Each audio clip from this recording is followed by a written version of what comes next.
Api di Bukit Menoreh. Cerita, Esa Mintarja. Audiobook, novel silat. Bab 492. Sementara itu, orang yang bertubuh raksasa itu pun berkata, "Jika keberanian kalian sesuai dengan besarnya mulut kalian, maka aku tunggu kalian di luar bilik ini, karena kami akan dapat merusak seluruh ruangan ini." "Baik. Kami akan segera keluar ruangan. Tunggulah kami di luar. Kalian tidak akan pernah dapat melarikan diri dari tangan kami. Kami tidak akan melarikan diri." Orang-orang itu pun kemudian segera keluar dari bilik yang disebut pondok kecil itu. Ki Citra Jati mengetahui bahwa di luar memang sudah menunggu beberapa orang, selain mereka yang telah memasuki bilik itu. Namun sebelum mereka keluar, Ki Citra Jati itu masih sempat berkata kepada Rara Wulan, "Aku lihat lukamu, Wulan." Sambil mengangguk-angguk Ki Citra Jati pun berkata, "Kelihatannya lukamu sudah berangsur baik. Mudah-mudahan lukamu tidak mengganggumu, Wulan. Agaknya lawan kita ini cukup berat." Cepat terdengar suara dari luar pondok kecil itu. "Jika kalian mencoba untuk berbuat curang, maka nasib kalian akan menjadi bertambah buruk." Ki Citra Jati menarik nafas panjang. Ia pun kemudian berkata, "Marilah kita keluar. Jika terpaksa, maka kita akan mempergunakan segenap kemampuan yang kita miliki. Termasuk ilmu puncak kita masing-masing." "Ya, ayah," desis Gelagah Putih.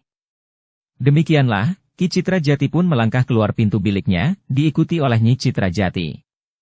Kemudian Gelagah Putih, dan yang terakhir Rara Wulan. Keempatnya segera berdiri berjajar menghadap kepada beberapa orang, yang di antara mereka adalah yang telah memasuki pondok kecil itu.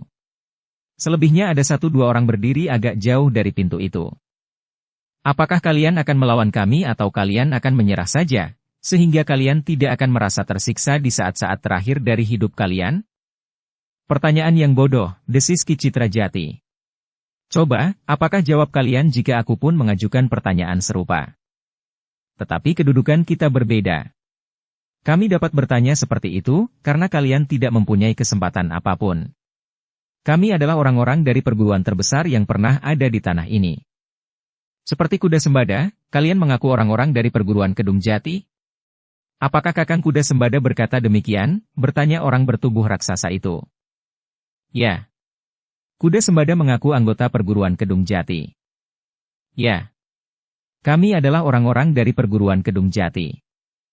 "Kenapa setiap kali ada saja orang yang mengaku anggota perguruan Kedung Jati? Apakah untungnya kalian mengaku anggota perguruan itu, heh?" "Untung atau rugi, aku adalah anggota, sebagaimana kakakku, Kuda Sembada. Jika demikian, maka kalian termasuk orang-orang yang harus dibersihkan itu. Aku adalah utusan Ki Sabalintang. Aku mendapat tugas untuk memotong dahan-dahan yang tidak berarti lagi. Bahkan hanya akan mengotori nama perguruan saja," sahut Gelagah Putih. Wajah orang yang bertubuh raksasa dan mengaku adik Kuda Sembada itu menegang. Dalam gapaian cahaya oncor yang lemah, nampak kegelisahan melintas di dadanya. "Kau jangan mengigau," raksasa itu menggeram. "Apa yang kau ketahui tentang perguruan Kedung Jati? Ki Sabalintang belum lama ini berada di Wirasari. Kau tentu tahu. Ki Sabalintang bertemu pula dengan Kuda Sembada. Tetapi Kuda Sembada membuatnya kecewa. Kuda Sembada terlalu terpengaruh oleh wajah-wajah cantik, sehingga karena itu maka mudah sekali rahasia yang harus disimpannya meluncur di luar sadarnya lewat bibirnya, jika ia berhadapan dengan perempuan cantik. Omong kosong. Warasasi telah membuktikan. Rahasia yang paling dalam dari Ki Sabalintang telah terucapkan kepada Warasasi, yang mendapat tugas untuk menjajagi kesetiaan Kuda Sembada." "Rahasia yang mana?" "Aku tidak gila seperti Kuda Sembada sehingga aku mengatakannya kepadamu." "Bohong," orang bertubuh raksasa itu berteriak. Ia mencoba mengusir keraguan-raguan yang mulai menyelinap di hatinya. Sementara itu, kawan-kawannya pun sempat menjadi ragu-ragu sejenak. Namun orang yang nampaknya menjadi pemimpin mereka dan yang menyebut namanya Macan Larapan itu berkata, "Jangan hiraukan igauan mereka. Kita akan membunuh mereka. Seandainya ia benar-benar utusan Ki Sabalintang, maka mereka adalah utusan yang tidak berguna, karena mereka dapat kita singkirkan. Kematian mereka akan menghilangkan segala jejak. Bukankah kita berniat membalas dendam atas kematian Kakang Kuda Sembada? Apakah kau juga adiknya? Persetan. Tetapi kami mempunyai ikatan lebih dari ikatan saudara kandung. Menurutmu, kalian adalah saudara seperguruan dengan kuda sembada? Siapapun kami, bersiaplah untuk mati. Jika benar kalian utusan Kisaba Lintang, maka nasib kalian ternyata buruk sekali. Kalian akan mati di tangan orang-orang yang seharusnya kau bersihkan. Seberapapun tinggi ilmu kalian, tetapi kalian tidak akan mampu melawan kami yang jumlahnya 2 kali lipat dari jumlah kalian. Gelagah Putih tidak berbicara lagi. Tetapi ia pun mulai bergeser dan berdiri dekat di sisi Rara Wulan sambil berdesis. Kita bertempur berpasangan. Bagaimana dengan ayah dan ibu? Mereka akan menyesuaikan diri. Rara Wulan pun telah mempersiapkan diri pula. Meskipun Rara Wulan mempunyai kepercayaan diri dan keyakinannya bahwa lukanya tidak akan mengganggunya, tetapi keberadaan Gelagah Putih di sisinya membuatnya semakin tenang.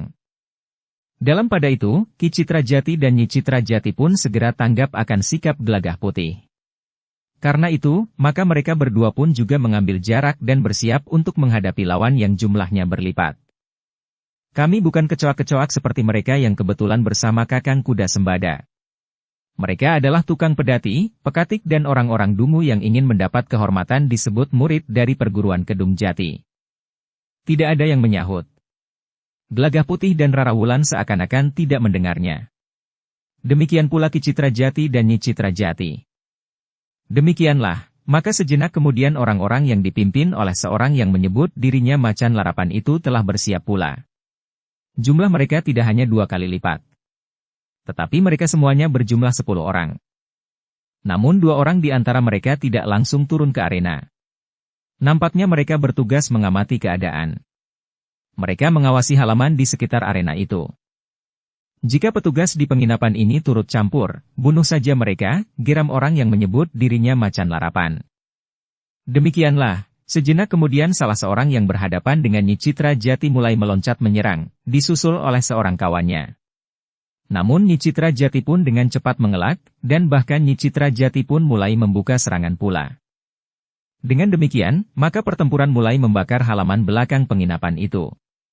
Di dalam cahaya yang remang-remang, beberapa orang telah berloncatan saling menyerang. Rara Wulan yang masih bergerak dengan hati-hati, semakin lama menjadi semakin yakin bahwa luka-lukanya tidak akan mengganggunya. Karena itu, maka ia pun bergerak semakin lama semakin cepat. Hemat tenagamu, Rara, desis Gelagah Putih. Berhati-hati dengan lukamu. Lukaku tidak terasa apa-apa, Kakang. Meskipun demikian, jangan lakukan yang tidak perlu. Rara Wulan tidak menyahut. Namun ia mengerti maksud suaminya. Apalagi ketika Rara Wulan melihat bahwa Gelagah Putih berloncatan mengitarinya. Ia seakan-akan berada di segala tempat di sekitar Rara Wulan. Sehingga dengan demikian, maka Rara Wulan memang tidak perlu terlalu banyak bergerak. Namun justru Rara Wulanlah yang menjadi cemas, bahwa Gelagah Putih harus mengerahkan tenaganya untuk dapat bergerak demikian cepatnya, sehingga dengan demikian maka tenaganya menjadi cepat menyusut. Karena itu, maka Rara Wulan pun berkata pula, "Kau pun harus menghemat tenaga, Kakang." "Aku baru melakukan pemanasan," jawab Gelagah Putih. 4 orang lawan Gelagah Putih dan Rara Wulan itu pun berdiri di 4 penjuru. Mereka mulai menyerang dengan cepatnya. Beruntun. Namun kadang-kadang bersama-sama. Namun Gelagah Putih dan Rara Wulan yang bertempur berpasangan itu pun telah menjadi mapan. Meskipun Rara Wulan harus menghemat tenaganya dan menjaga agar lukanya tidak dikenai serangan lawan, namun pasangan kedua orang suami istri itu mampu menyusun pertahanannya yang sangat rapat. Tetapi seperti yang dikatakan oleh orang yang menyebut dirinya bernama Macan Larapan itu, mereka bukan orang-orang yang bobotnya sama dengan para pengiring Raden Kuda Sembada. Orang-orang yang berilmu tinggi. Ki Citra Jati dan Nyi Citra Jati pun mulai merasakan betapa lawan-lawan mereka mampu bergerak cepat. Mereka mempunyai kekuatan yang besar serta kemampuan ilmu yang cukup. Karena itu, maka Ki Citra Jati dan Nyi Citra Jati pun harus berhati-hati. Jika mereka menjadi lengah, maka serangan-serangan lawan mereka yang berbahaya itu akan dapat menyusup pertahanan mereka. Orang yang bertubuh raksasa itu berada di antara 4 orang yang bertempur melawan Gelagah Putih dan Rara Wulan. Ia tahu bahwa pembunuh kuda Sembada adalah seorang perempuan muda. Karena itu, maka orang itu memastikan bahwa perempuan yang bertempur berpasangan itulah yang telah membunuh kuda Sembada. Karena itu, maka serangan-serangannya pun lebih banyak diarahkan kepada Rara Wulan daripada kepada Gelagah Putih. Tetapi Rara Wulan dan Gelagah Putih yang bertempur berpasangan itu kadang-kadang mampu membingungkan lawan mereka. Tiba-tiba saja keduanya bertukar tempat. Demikian cepatnya, sehingga lawan-lawan mereka terlambat menyadarinya. Demikianlah, maka pertempuran itu semakin lama menjadi semakin sengit. Para petugas penginapan itu tidak berani ikut campur dalam pertempuran antara orang-orang berilmu tinggi itu. Ada di antara para petugas penginapan itu yang mengawasi dari kejauhan, sebagaimana pesan Ki Citra Jati. Tetapi para petugas itu tidak melihat seorang pun di antara mereka orang-orang yang sering bekerja sama dengan Ki Demang Wirasari. Mereka semuanya benar-benar orang yang asing, bisik seorang petugas penginapan itu kepada kawannya. Kawannya meletakkan jari-jarinya di mulutnya untuk memberi isyarat agar kawannya itu diam. Ia melihat dua orang yang tidak terlibat dalam pertempuran itu, yang agaknya sedangkan mengawasi keadaan di sekitar arena. Petugas itu pun terdiam. Tetapi jantungnya menjadi semakin tegang. Pertempuran itu sendiri semakin lama menjadi semakin sengit. Orang bertubuh raksasa yang mengaku adik kuda Sembada itu memang merasa terganggu dengan unsur-unsur gerak yang dilihatnya mencuat dalam tatanan gerak kedua orang lawannya. Gelagah Putih dengan sengaja pada setiap kesempatan memperlihatkan unsur-unsur gerak dengan ciri-ciri khusus perguruan Kedung Jati. Demikian pula Rara Wulan, yang dengan sengaja memamerkan unsur-unsur gerak serupa pula. Orang bertubuh raksasa dan kawan-kawannya itu pun segera mengenali unsur-unsur gerak itu, meskipun tidak seutuhnya. Tetapi mereka mulai menduga-duga, apakah benar mereka utusan khusus Ki Sabalintang. Macan Larapan yang bertempur melawan Ki Citra Jati bersama keempat orang kawannya, sempat juga mengenali ilmu yang khusus mempunyai ciri perguruan Kedung Jati pada kedua orang laki-laki dan perempuan yang bertempur berpasangan itu. Meskipun Macan Larapan tidak menemukan unsur-unsur itu pada Ki Citra Jati, namun ia mulai berpikir pula. Apakah mereka tidak sekedar membual? Pertanyaan itu mulai mengganggu perasaan Macan Larapan. Namun dengan demikian Macan Larapan justru membuat kesimpulan, bahwa keempat orang-orang itu benar-benar harus dimusnahkan. Jika mereka benar-benar utusan khusus Ki Sabalintang, maka persoalannya akan menjadi lain. Kuda Sembada memang gila, berkata Macan Larapan di dalam hatinya. Tetapi hubungannya bersama kawan-kawannya secara khusus dengan Raden Kuda Sembada mendesak mereka untuk menuntut balas kematiannya. Dengan demikian maka orang yang menyebut dirinya Macan Larapan itu telah menghentakkan kemampuannya. Keempat orang itu harus mati, dan cerita tentang utusan khusus Ki Sabalintang itu akan berhenti sampai malam itu. Ki Sabalintang tidak akan dapat mencari, siapakah yang telah membunuh utusan khususnya itu. Dengan demikian, maka orang-orang yang menuntut balas kematian Raden Kuda Sembada itu tidak lagi mengendalikan dirinya. Mereka benar-benar ingin membunuh keempat orang itu, apakah mereka benar-benar utusan khusus Ki Sabalintang atau bukan. Bahkan seandainya benar, maka keempatnya harus diyakini mati malam itu juga, untuk menghilangkan jejak. Para petugas penginapan dan Ki Demang Wirasari tidak akan dapat berbicara tentang mereka. Apalagi mengenali mereka serta ciri-ciri mereka. Tetapi ternyata keempat orang yang mengaku utusan khusus Ki Sabalintang itu tidak mudah mereka tundukkan. Mereka telah menunjukkan ilmu mereka yang sangat tinggi. Meskipun masing-masing harus berhadapan dengan dua orang yang ilmunya meyakinkan, namun mereka masih saja mampu mengimbanginya. Dalam pada itu, orang yang bertubuh raksasa itu masih saja selalu berusaha untuk menyerang Rara Wulan. Namun serangan-serangannya masih belum mengenai sasarannya. Setiap kali Rara Wulan dengan cepatnya mampu mengelak dan bahkan berganti menyerang. Dengan demikian, maka orang bertubuh raksasa itu menjadi semakin marah.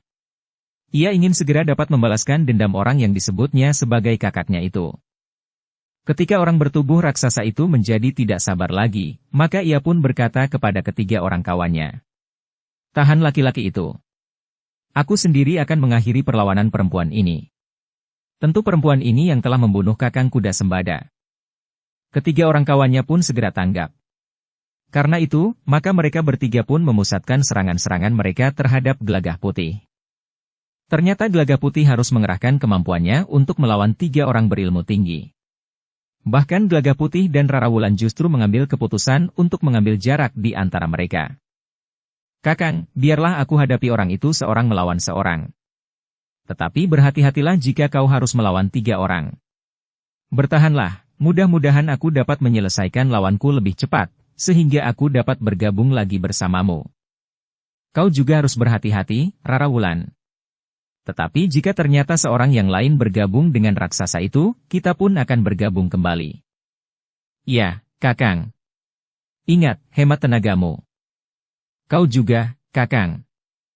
Demikianlah, Rara Wulan yang merasa dirinya menjadi sasaran serangan-serangan orang bertubuh raksasa itu justru berniat menghadapinya seorang lawan seorang. Namun orang bertubuh raksasa itu menjadi heran.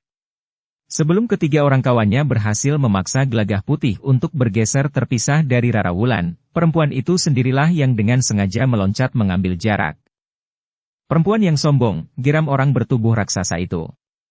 Ingat, kau akan mati. Yang lain pun akan mati. Tetapi untuk membalas kematian Kakang Kuda Sembada, maka aku ingin membunuhmu dengan tanganku. Jika demikian, aku akan mematahkan tanganmu lebih dahulu, agar kau tidak lagi dapat membunuhku dengan tanganmu, sahut Rara Wulan. Persetan, iblis betina, geram orang bertubuh raksasa itu. Agaknya kau memang mampu membunuh Kakang Kuda Sembada. Tetapi bukan karena ilmumu pinunjul. Tetapi Kakang Kuda Sembada tentu menjadi lengah atau karena sebab-sebab lain. Apapun sebabnya, tetapi Kuda Sembada sudah mati. Salah satu tugas kami sudah berhasil. Kedatangan kalian adalah satu keuntungan besar bagi kami, yang mendapat tugas untuk memotong dahan-dahan kering serta benalu, agar perguruan Kedung Jati menjadi bersih. Omong kosong, geram orang bertubuh raksasa. Siapapun kau yang telah membunuh Kakang Kuda Sembada harus mati. Rara Wulan tidak menjawab lagi. Tiba-tiba saja ia melenting. Kakinya terayun menyambar ke arah dada. Tetapi orang bertubuh raksasa itu masih sempat bergeser menghindar, sehingga serangan Rara Wulan tidak mengenainya. Sejenak kemudian, maka kedua orang itu pun telah terlibat dalam pertempuran yang sengit. Keduanya saling menyerang dengan garangnya. Tangan mereka bergerak dengan cepat. Sekali-sekali terjulur, terayun mendatar dan kadang-kadang menerkam ke arah leher. Ketika keduanya bertempur seorang melawan seorang, maka Rara Wulan dengan sengaja telah menunjukkan bahwa ia benar-benar menguasai ilmu dengan ciri-ciri khusus dari perguruan Kedung Jati. Siapakah sebenarnya perempuan ini? Bertanya orang bertubuh raksasa itu di dalam hatinya.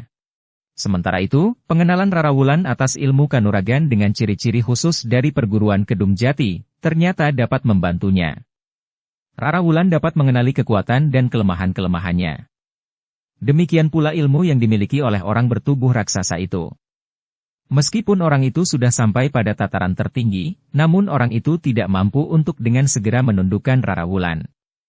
Bahkan Rara Wulan itu seakan-akan mampu membaca apa yang akan dilakukannya.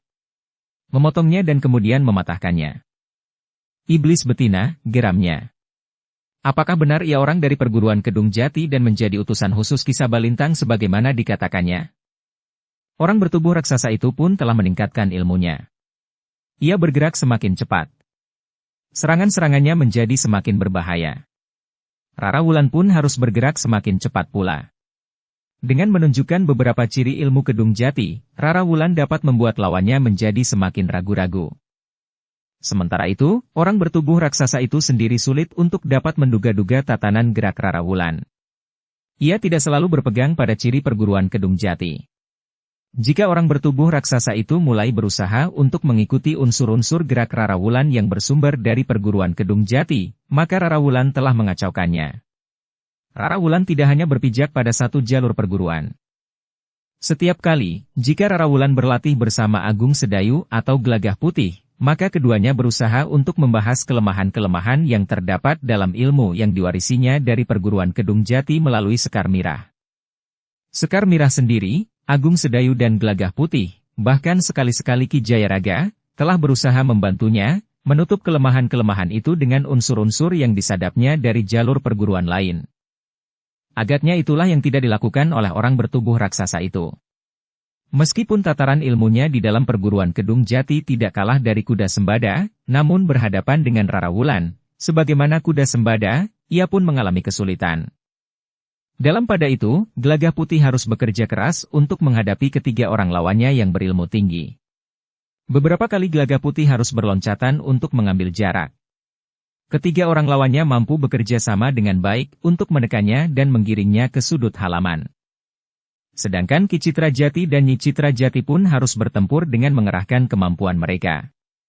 Agaknya lawan-lawan mereka tidak mempunyai pertimbangan lain kecuali membunuh. Kami harus menghilangkan jejak. Tidak boleh ada yang hidup di antara kalian, geram orang yang mengaku bernama Macan Larapan. Ya, geram Ki Citra Jati. Tidak boleh ada yang hidup di antara kalian. Bukan kami, tetapi kalian yang akan mati. Bukan kami yang akan mati. Tetapi kami akan membunuh kalian. Kami akan membawa bukti apapun yang kami dapatkan dan kalian, untuk pimpinan perguruan Kedung Jati. Persetan dengan igauanmu itu. Ki Citra Jati tidak menjawab. Tetapi serangannya menjadi semakin cepat, sehingga kedua lawannya justru berloncatan surut. Namun Ki Citra Jati tidak melepaskan setiap kesempatan. Dengan tangkasnya Ki Citra Jati pun memburu mereka dengan cepatnya. Di lingkaran pertempuran yang lain, Nyi Citra Jati pun sangat sulit untuk dikuasai oleh kedua orang lawannya. Setiap kali lawannya mencoba mengurungnya dari arah yang berbeda dan mencoba menekannya ke dinding halaman, maka setiap kali Nyi Citra Jati pun mampu melepaskan diri. Bahkan serangan-serangannya menjadi semakin cepat dan sekali-sekali mampu menyentuh tubuh lawan-lawannya. Kau akan menyesali kesombonganmu, desis seorang lawannya. Nyi Citra Jati tidak menjawab. Tetapi serangan-serangannya menjadi semakin cepat. Dalam pada itu, Rara Wulan sempat melihat gelagah putih yang terdesak. Karena itu, maka ia pun telah mengerahkan kemampuannya untuk berusaha menundukkan lawannya yang bertubuh raksasa itu. Tetapi ternyata orang itu pun telah mengerahkan puncak kemampuannya pula. Bahkan dalam keadaan yang sulit, orang bertubuh raksasa itu telah menarik kerisnya. Rara Wulan terkejut melihat keris orang itu. Keris yang lurus itu seakan-akan bagaikan menyala. Cahayanya nampak kemerah-merahan dalam keremangan cahaya oncor di kejauhan. Jangan menyesali nasibmu, berkata orang bertubuh raksasa itu. Kerisku bernama Kiai Tekuk. Jika keris ini sudah keluar dari werangkanya, maka tentu akan ada jiwa yang melayang. Jantung Rara Wulan tergetar juga melihat keris itu. Meskipun demikian ia pun menjawab. Ya. Kali ini, jiwamu sendiri yang akan melayang. Persetan dengan celotehmu. Bersiaplah untuk mati. Kau tidak mempunyai kesempatan lagi. Rara Wulan berdiri tegak dengan debar jantung yang semakin cepat. Bahkan ketika di luar sadarnya ia meraba lukanya, maka terasa cairan hangat mengembun dari lukanya itu. Lukaku berdarah lagi, berkata Rara Wulan di dalam hatinya. Dengan demikian, maka Rara Wulan pun segera menyadari bahwa ia harus segera menyelesaikan pertempuran itu. Bukan saja karena ia harus segera membantu gelagah pulih, tetapi ia harus melindungi lukanya yang berdarah lagi itu. Sejenak kemudian, maka lawannya yang bersenjata keris yang bagaikan menyala kemerah-merahan itu telah meloncat menyerangnya. Tangannya bergerak dengan cepatnya, sehingga seakan-akan udara di sekitar tubuhnya itu pun telah membara. Rara Wulan meloncat mengambil jarak. Namun lawannya tidak membiarkannya. Dipergunakannya kesempatan sebaik-baiknya.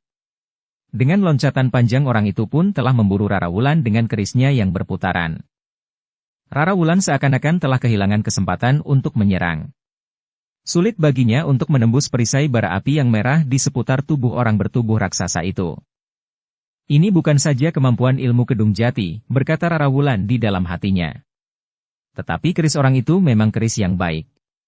Pamornya mampu memantulkan cahaya oncor yang lemah itu, justru bagaikan bara yang menyala.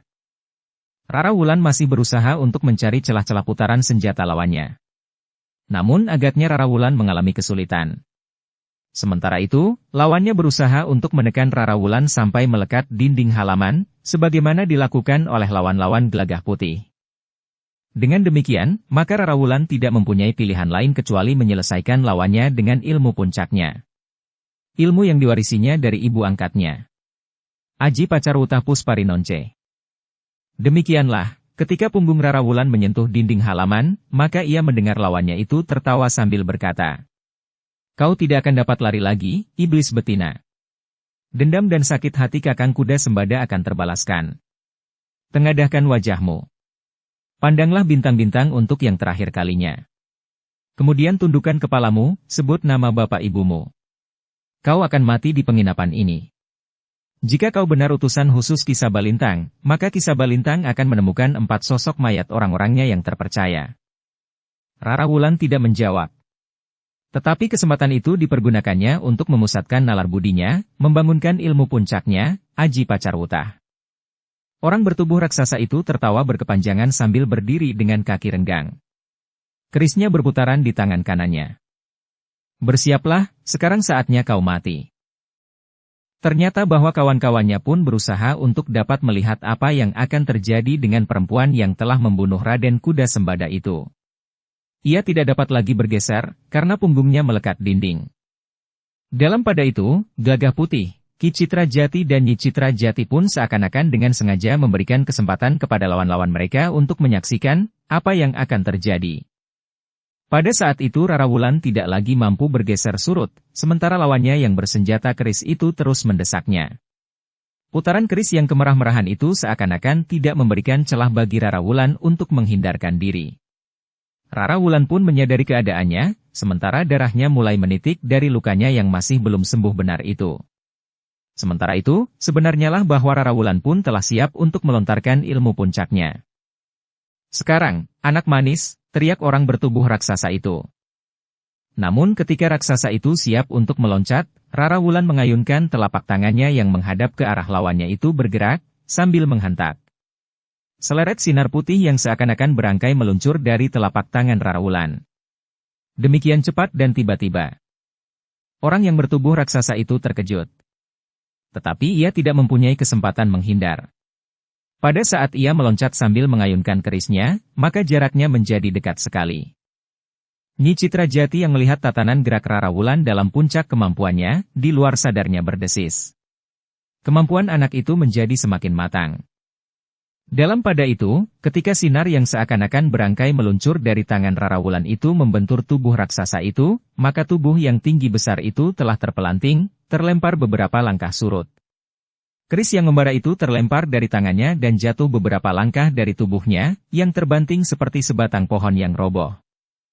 Terdengar teriakan yang tertahan. Kemudian desah kesakitan. Namun kemudian terdiam. Tubuh raksasa itu pun hanya menggeliat. Namun kemudian tidak bergerak sama sekali. Rara Wulan sendiri bersandar pada dinding halaman. Terasa lukanya bagaikan tertusuk duri. Namun kemudian bagaikan dihisap kuat-kuat, sehingga Rara Wulan pun harus mengerahkan daya tahannya untuk melawan pedih yang menyengat lukanya itu. Tubuh Rara Wulan pun terasa menjadi sangat letih. Ternyata tenaga dan kekuatannya belum benar-benar pulih utuh seperti sedia kala, sebagaimana lukanya yang kemudian ternyata telah berdarah kembali. Bahkan Rara Wulan itu pun kemudian terduduk bersandar dinding. Kegelisahan telah melonjak di dada Gagah Putih. Bahkan jantung Nyi Citra Jati dan Ki Citra Jati pun tergetar pula. Mereka menyadari bahwa Rara Wulan yang ternyata masih belum pulih seutuhnya itu, tenaganya bagaikan terkuras pada saat ia memusatkan nalar budinya untuk melepaskan kekuatan Aji Pacarwutahnya. Gagah Putih menjadi sangat gelisah. Namun justru karena itu, maka Gagah Putih berusaha untuk dengan cepat mengakhiri pertempuran. Ia harus segera dapat mengalahkan ketiga orang lawannya. Tetapi ketiga orang lawannya adalah orang-orang yang berilmu tinggi. Ketika mereka melihat kenyataan yang terjadi, maka seorang di antara mereka pun berkata, "Kami tidak berkeberatan seorang kawan kami mati. Tetapi perempuan yang telah membunuh Raden Kuda Sembada itu pun akan mati. Kalian semuanya juga akan mati." Gagah Putih tidak dapat menahan diri lagi. Karena itu, maka Gagah Putih pun telah mempersiapkan dirinya, memusatkan nalar budinya untuk melepaskan salah satu kemampuan puncaknya yang disadapnya dari Ki Jayaraga, Aji Sigar Bumi. Karena itu, ketika seorang di antara ketiga orang lawannya itu berbicara, Gagah Putih justru mendapat kesempatan. Dengan serta-merta Gagah Putih meloncat menyerang orang yang sedang berbicara itu. Demikian tiba-tiba, sehingga orang itu tidak sempat mengelak, sementara kedua orang kawannya tidak dapat mencegahnya pula. Tetapi orang itu seakan-akan tidak merasa terkejut melihat serangan Gagah Putih. Ia masih sempat menyelesaikan kata-katanya. Baru kemudian ia menarik satu kakinya ke belakang, merendah sedikit pada lututnya, serta menyilangkan tangannya untuk menangkis serangan Gagah Putih. Tetapi orang itu tidak menyadari bahwa di dalam ayunan tangan Gagah Putih itu telah dipusatkan kekuatan Aji Sigar Bumi yang dahsyat itu. Ketika benturan terjadi, maka terdengar orang itu berteriak keras-keras. Umpatan kasar terdengar dari mulutnya, demikian tubuhnya terlempar beberapa langkah surut. Namun tubuh itu pun kemudian terbanting jatuh. Teriakan orang itu pun segera terdiam. Bahkan tidak terdengar lagi desah nafasnya. Isi dada orang itu bagaikan terbakar. Kekuatan ilmu Gelagah Putih itu tidak mampu diredamnya hanya dengan daya tahannya, betapapun tingginya. Kedua orang kawannya terkejut. Tetapi Gelagah Putih yang sangat marah karena keadaan Rara Wulan itu tidak sempat berpikir panjang. Demikian kedua orang lawannya itu bersiap untuk menyerangnya, maka Gelagah Putih pun telah berdiri tegak menghadap mereka. Satu kakinya melangkah sedikit ke depan. Kedua tangannya terjulur dengan telapak tangan terbuka menghadap ke arah seorang dari kedua orang lawannya. Kedua orang lawannya terkejut melihat sikap itu. Tetapi mereka terlambat untuk bersikap. Sebelum mereka dapat berbuat sesuatu, seleret sinar telah meluncur dari telapak tangan Gelagah Putih, mengarah kepada lawannya itu. Pada saat yang bersamaan, lawannya yang seorang lagi telah meloncat menyerang Gelagah Putih dari arah samping. Serangan yang cukup cepat itu memang tidak dapat dihindari oleh Gelagah Putih yang sedang melepaskan ilmu puncaknya pula. Ketika kaki orang itu mengenai pundak Gelagah Putih, maka Gelagah Putih terlempar beberapa langkah surut. Ia terbanting jatuh. Namun Gelagah Putih justru berguling beberapa kali, kemudian dengan cepat meloncat bangkit. Tetapi serangan lawannya itu pun ternyata telah terlambat. Lontaran ilmu Gelagah Putih telah meluncur menyerang salah seorang dari kedua lawannya. Meskipun orang itu berusaha untuk mengelak, tetapi seleret sinar yang lepas dari telapak tangan Gelagah Putih itu telah menyambar bagian kiri dadanya. Orang itu mengaduh tertahan. Namun kemudian tubuhnya terdorong beberapa langkah surut. Sesaat tubuh itu terhuyung. Namun tubuh itu pun akhirnya jatuh terguling di tanah. Gelagah Putih yang telah berdiri tegak di atas kedua kakinya itu pun segera bersiap menghadapi lawannya yang seorang lagi. Berturut-turut ia telah mengerahkan segenap kekuatan bahkan tenaga dalamnya untuk melepaskan ilmunya. Nafas Gelagah Putih itu pun menjadi terengah-engah. Tetapi ia sudah siap untuk menghadapi segala kemungkinan. Dua kematian yang beruntun itu telah menggetarkan jantung orang yang menyebut dirinya Macan Larapan itu serta kawan-kawannya. Mereka telah kehilangan 3 orang berturut-turut. Seorang terbunuh oleh Rara Wulan, sedang 2 yang lain mati di tangan Gelagah Putih. Dalam pada itu, maka Macan Larapan pun tiba-tiba telah berteriak. Tangkap perempuan yang sudah tidak berdaya itu. Kalian berdua tidak perlu lagi mengawasi keadaan. Kedua orang yang belum terlibat dalam pertempuran itu pun seperti orang yang terbangun dari mimpi. Untuk beberapa lama mereka bagaikan membeku melihat kawan-kawannya yang terbunuh beruntun. Namun perintah Macan Larapan itu telah membangunkan mereka. Karena itu, maka kedua orang itu pun segera mempersiapkan diri untuk terjun ke medan pertempuran. Namun perintah itu sangat mengejutkan Gelagah Putih. Rara Wulan tentu tidak akan dapat berbuat banyak dalam keadaannya. Bahkan sulit baginya untuk melindungi dirinya sendiri. Gelagah Putih tidak sempat terlalu banyak membuat pertimbangan. Tiba-tiba saja ia meloncat mengambil jarak dari lawannya yang tinggal seorang. Sementara itu, kedua orang yang semula mengawasi keadaan telah meloncat ke arah Rara Wulan. Jika mereka dapat menguasai perempuan itu, maka mereka akan dapat memaksa ketiga orang yang lain untuk menghentikan perlawanan. Perempuan yang duduk bersila melekat dinding itu akan dapat menjadi taruhan. Namun yang terjadi adalah di luar perhitungan orang yang menyebut namanya Macan Larapan itu. Ketika salah seorang dari kedua orang itu sudah menjadi semakin dekat dengan Rara Wulan, maka tiba-tiba saja seleret sinar sekali lagi memancar dari tangan Gelagah Putih, yang telah meloncat mengambil jarak dari lawannya serta justru mendekati Rara Wulan. Terdengar orang itu berteriak nyaring. Tubuhnya terpental membentur dinding halaman. Demikian kerasnya, sehingga segala sesuatunya telah berakhir baginya. Tetapi pada saat yang hampir bersamaan, lawan Gelagah Putih yang garang telah menyerang Gelagah Putih pula. Kakinya yang terjulur lurus menghantam punggung Gelagah Putih, sehingga Gelagah Putih itu pun jatuh terjerembab. Wajahnya tersuruk menimpa serumpun tanaman perdu pertamanan di halaman pondok kecil itu. Dengan cepat Gelagah Putih melenting berdiri. Namun sekali lagi lawannya meloncat sambil berputar. Kakinya terayun mendatar mengenai kening Gelagah Putih. Demikian kerasnya, sehingga Gelagah Putih itu sekali lagi terpelanting. Namun demikian Gelagah Putih jatuh di tanah, maka ia pun segera berguling mengambil jarak. Ketika lawannya memburunya, Gelagah Putih sempat meloncat bangkit. Terasa pedih menyengat di wajah Gelagah Putih. Agaknya ranting-ranting perdu sempat menggores pipinya sehingga terluka. Dalam pada itu, seorang lagi dari kedua orang yang berlari ke arah Rara Wulan telah menjadi demikian dekatnya. Namun di luar dugaan, bahwa tiba-tiba saja Rara Wulan masih mampu bangkit berdiri. Rara Wulan masih dapat bergeser menghindar ketika orang itu menerkamnya. Orang itu mengumpat kasar ketika kedua tangannya yang menerkam ke arah leher Rara Wulan itu luput. Namun demikian ia berbalik, maka dengan mengerahkan sisa tenaganya Rara Wulan masih sempat mengayunkan kakinya, menghantam dada orang itu. Orang itu pun terdorong beberapa langkah surut. Dadanya bagaikan dihimpit oleh sebongkah batu yang besar. Namun Rara Wulan sendiri telah tergetar, sehingga tubuhnya tersandar pada dinding halaman. Orang yang menerkamnya, yang dadanya menjadi sesak oleh serangan kaki Rara Wulan, berdiri dengan kaki yang agak goyah. Dicobanya untuk mengatur pernafasannya sedikit demi sedikit, nafasnya pun mulai menjadi mapan. Rara Wulan masih berdiri bersandar di dinding. Keadaan wadaknya tidak memungkinkannya untuk melepaskan Aji Pacarwuta. Jika ia memaksakannya, maka ia sendiri akan mengalami kesulitan. Yang dapat dilakukannya hanyalah mempergunakan sisa-sisa tenaganya. Setidak-tidaknya sekedar untuk melindungi diri. Dalam pada itu, Ki Citra Jati dan Nyi Citra Jati pun tidak dapat membiarkan Rara Wulan mengalami petaka. Karena itu, maka hampir berbareng mereka telah melepaskan ilmu puncak mereka untuk menghentikan kedua orang lawan masing-masing. Sementara itu, orang yang tidak berhasil menerkam Rara Wulan dan bahkan dadanya telah dikenai serangan kaki Rara Wulan dengan sisa-sisa tenaganya, telah berhasil mengendalikan nafasnya. Perlahan-lahan nafasnya mulai teratur kembali.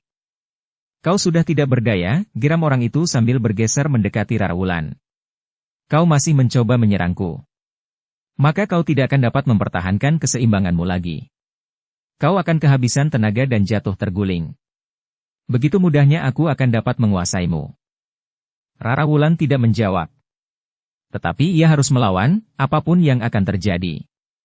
Namun sebelum orang itu meloncat menyerang, maka Gelagah Putih telah melangkah mendekatinya sambil berkata, "Kau sudah tidak mempunyai kesempatan lagi, Kisanak." Orang itu bergeser selangkah. Di dalam keremangan cahaya oncor di kejauhan, ia melihat kawannya yang terakhir melawan orang yang mendekatinya itu, sudah terbaring di tanah. Kau sudah kehabisan kawan. Orang itu termangu-mangu sejenak. Ia masih melihat seorang kawannya yang bertempur melawan laki-laki yang sudah menginjak hari-hari tuanya, sedangkan seorang lagi melawan perempuan yang juga sudah mulai menjadi tua. Namun hanya sekejap, karena kedua orang kawannya itu memanfaatkan saat-saat terakhir untuk melarikan diri. Sementara kawan-kawannya yang lain sudah tidak berdaya. Bahkan mungkin mereka telah terbunuh. Orang itu berdiri membeku. Ia tidak tahu apa yang harus dilakukannya. Menyerahlah, berkata Gelagah Putih. Kau sudah tidak mempunyai kesempatan lagi.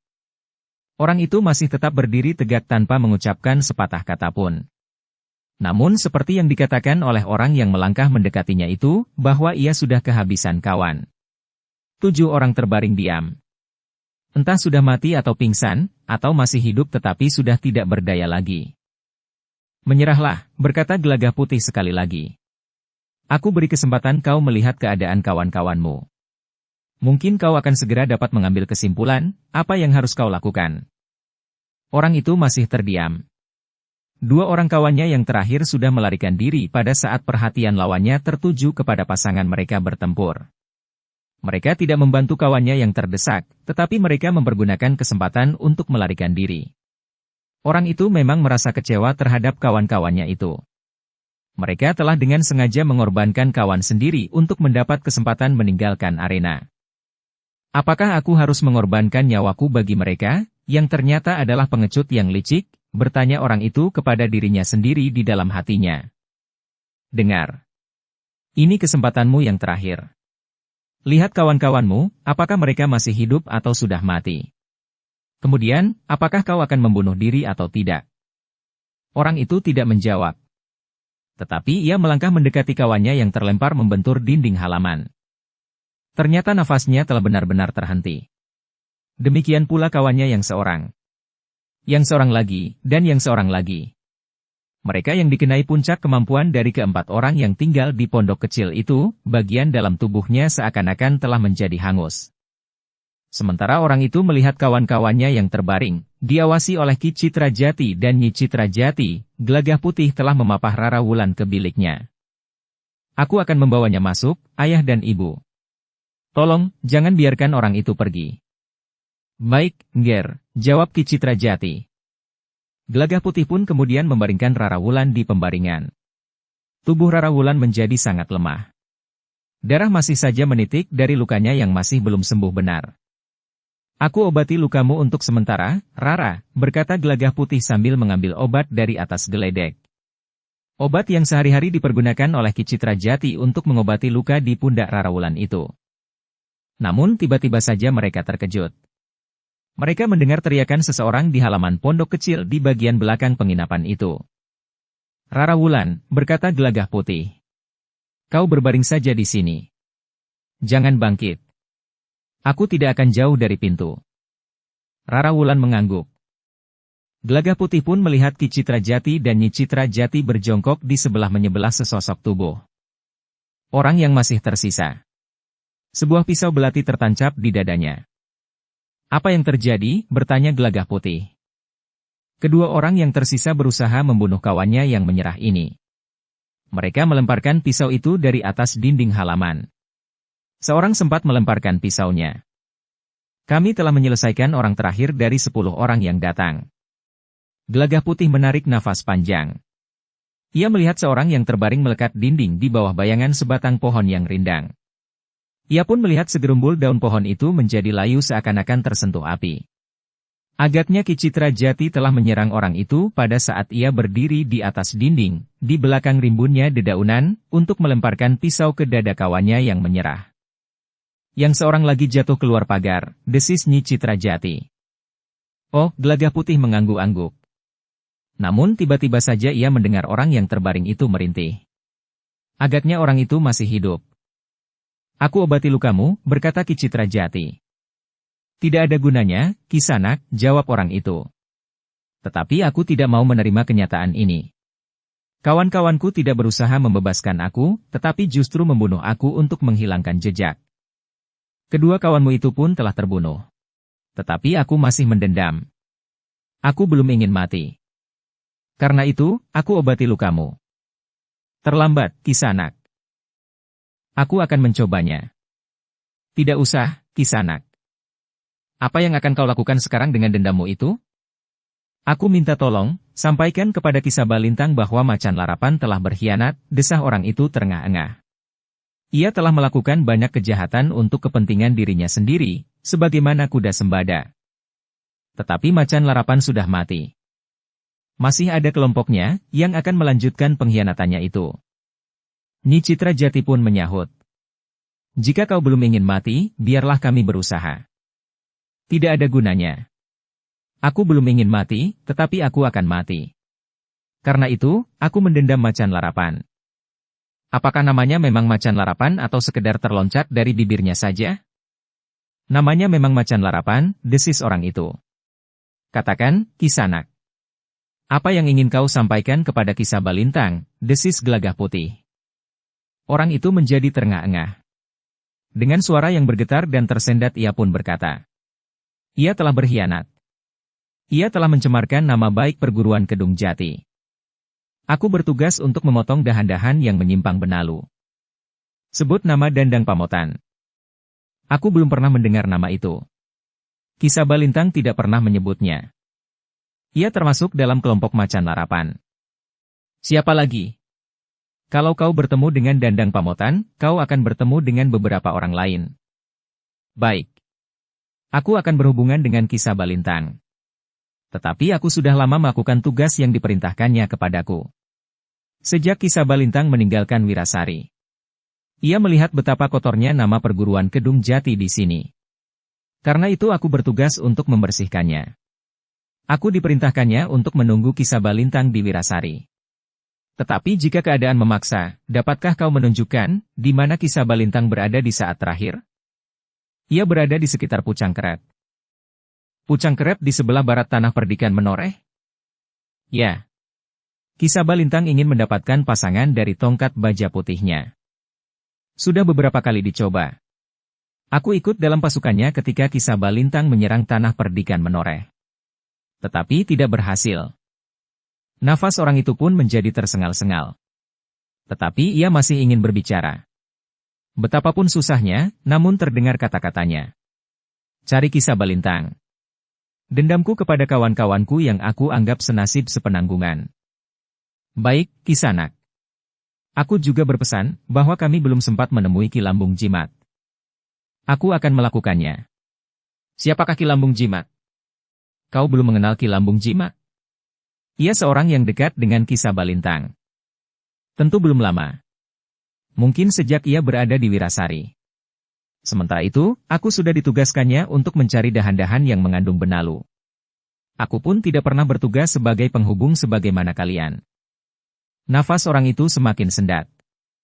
Kata-katanya menjadi semakin tidak jelas. Tetapi ia masih berusaha untuk berbicara. Ia tidak ada di Wirasari. Tetapi ia berada di Sela. Baik. Aku akan mencarinya ke Sela. Dukung channel Novel Silat dengan subscribe, follow, like, komen dan share. Setelah itu, cepat hubungi Ki Sabalintang. Mungkin tenaga kalian diperlukan. Ki Sabalintang sedang mengumpulkan orang-orang berilmu tinggi. Untuk apa? Nafas orang itu tiba-tiba terputus. Namun tiba-tiba tubuhnya menghentak. Nafasnya mengalir lagi meskipun tersengal-sengal. Ayah, bagaimana dengan orang ini? Bertanya Gelagah Putih yang merasa iba melihat keadaannya. Agaknya orang itu benar-benar tidak ikhlas untuk mati. Dendamnya masih saja menyumbat pelepasan nyawanya. Bantulah Ki Sabalintang untuk merebut pasangan tongkat baja putihnya. Ia akan memasuki tanah perdikan Menoreh hanya dengan beberapa orang berilmu tinggi, langsung ke rumah perempuan yang memegang tongkat baja putih itu. Baik, Kisanak.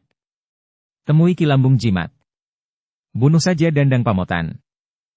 Baik, Kisanak. Aku akan melakukannya. Tetapi siapa namamu, Kisanak? Namaku Caranguregu. Demikian orang itu mengucapkan namanya, maka nafasnya pun bagaikan menghentak-hentak di dadanya. Ayah, tolonglah orang ini. Ki Citra Jati pun menjadi sangat gelisah.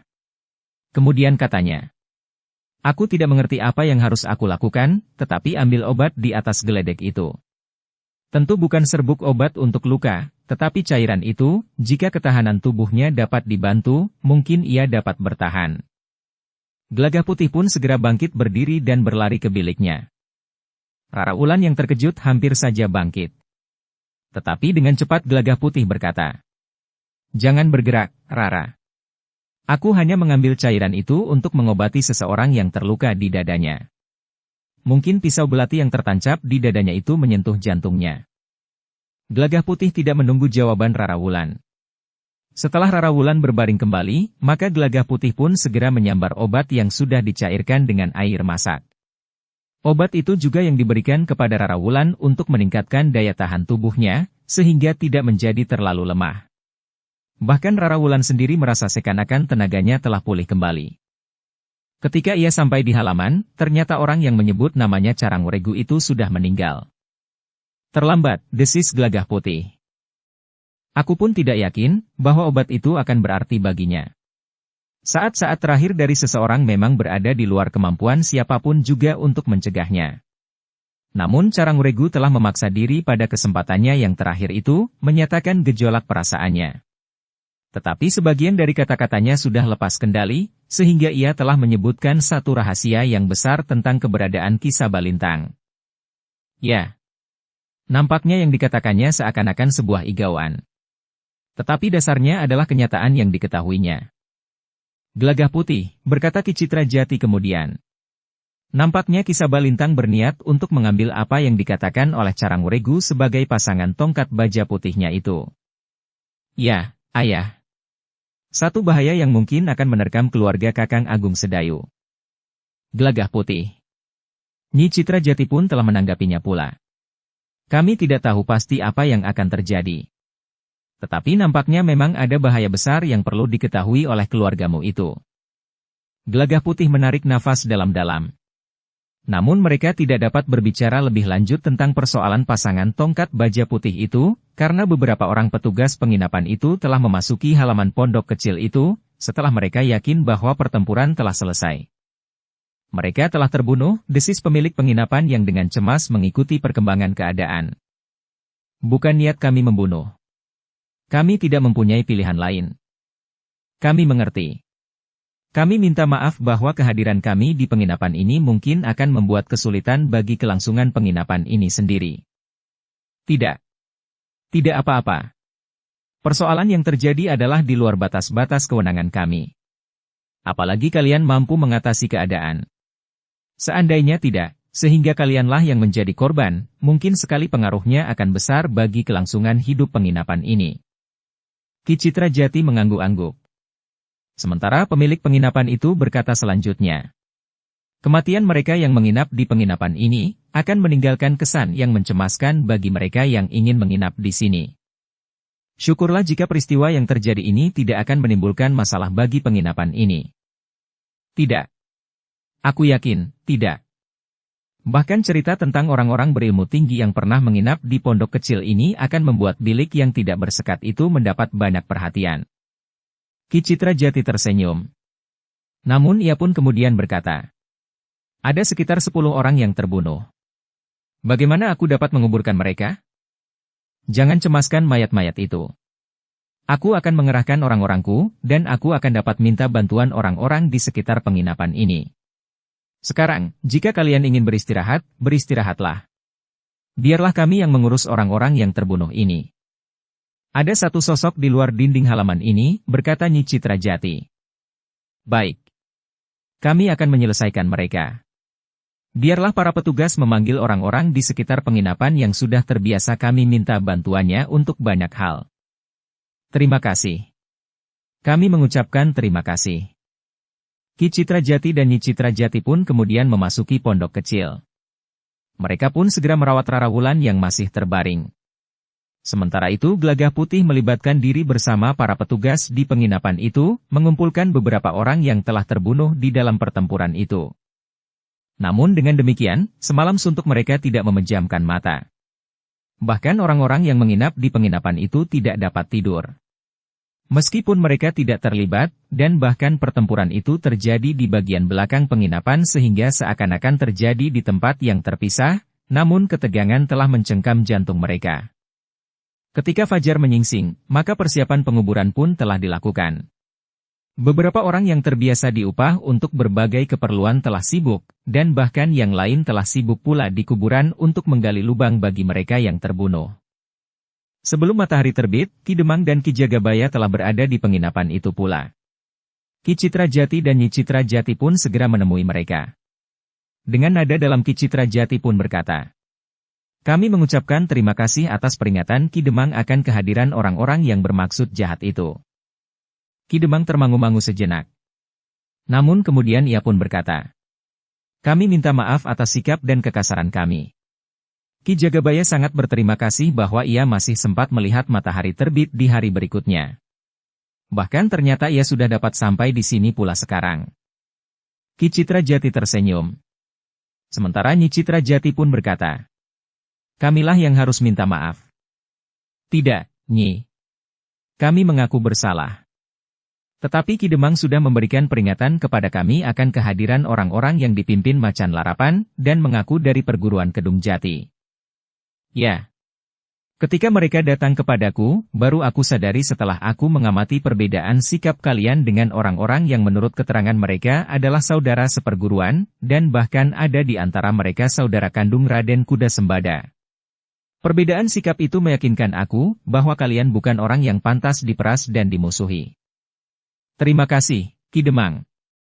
Yang dapat kami lakukan adalah sekedar membantu kalian dengan cara yang sangat sederhana. Terus terang, kami tidak berani melibatkan diri melawan orang-orang dari perguruan Kedung Jati. Mereka sekarang tidak akan mengganggu Ki Demang lagi. Ya. Mudah-mudahan tidak ada orang lain yang mengganggu Kademangan Wirasari. Ya. Mudah-mudahan Ki Demang pun menemukan cara yang lebih baik untuk memerintah Kademangan yang besar dan ramai ini. Ki Demang mengerutkan dahinya. Ketika ia berpaling kepada Ki Jagabaya yang sebelah matanya masih nampak kebiru-biruan itu, Ki Jagabaya mengangguk-angguk kecil. Katanya, "Aku mengerti maksud kalian. Tidak ada pemerasan. Tidak ada fitnah, dan tidak ada pemanfaatan atas kesulitan orang lain bagi kepentingan diri sendiri," berkata Nyi Citrajati. "Ya, Nyi," suara Ki Demang bernada rendah. "Kami mengakui kehilafan yang selama ini kami lakukan. Tetapi apa yang Ki Demang dan Ki Jagabaya lakukan pada saat terakhir, sudah menunjukkan perubahan sikap Ki Demang dan Ki Jagabaya menanggapi keadaan yang timbul di Wirasari. Mudah-mudahan kami tidak lagi tergoda oleh kebutuhan-kebutuhan lahiriah yang berlebihan, sehingga kami justru telah terjerumus ke dalam laku yang menyimpang dari tugas-tugas kami yang sebenarnya. Sebenarnya itu tergantung pada ketahanan jiwani Ki Demang, Ki Jagabaya dan para bebahu. Godaan itu dapat datang kapan saja. Tetapi jika Ki Demang dan para bebahu tetap pada landasan sikap yang mapan, maka godaan-godaan itu tidak akan berarti apa-apa." Ki Demang menarik nafas dalam-dalam. Hari itu Ki Demang, Ki Jagabaya, dan bahkan kemudian menyusul beberapa bebahu Kademangan Wirasari, ikut sibuk di penginapan itu. Mereka menunggui upacara penguburan 10 sosok mayat yang terbunuh dalam pertempuran semalam di halaman belakang penginapan itu. Lewat tengah hari, maka kesibukan itu baru selesai. Ke-10 sosok mayat orang-orang yang mengaku murid-murid dari perguruan Kedung Jati itu telah dikuburkan di kuburan tua di luar padukuhan induk Kademangan Wirasari. Ki Demang, Ki Jagabaya dan para bebahu kemudian telah minta diri. Bahkan Ki Jagabaya masih saja berulang kali minta maaf kepada Ki Citrajati sekeluarga. Di sore hari, setelah semua pergi ke Pakiwan untuk mandi dan berbenah diri, maka pemilik penginapan itu memerlukan berbincang beberapa saat dengan Ki Citrajati. Namun kemudian pemilik penginapan itu pun kembali kepada kesibukannya bersama para petugas di penginapan itu. Menjelang senja, Ki Citrajati, Nyi Citrajati, Gelagah Putih dan Rara Wulan yang sudah dapat bangkit dari pembaringan karena darahnya yang sudah mampat lagi, duduk di lincak panjang di halaman pondok kecil tempat mereka menginap. Sudah tidak nampak lagi bekas-bekas pertempuran semalam. Ceceran darah telah dibersihkan. Pohon-pohon perdu pun telah dibenahi. Daun-daun di pepohonan yang layu dan kering seperti tersulut api telah dipotong. Keterangan orang yang bernama Caranguregu itu sangat menarik perhatian, "Ayah," berkata Gelagah Putih kemudian.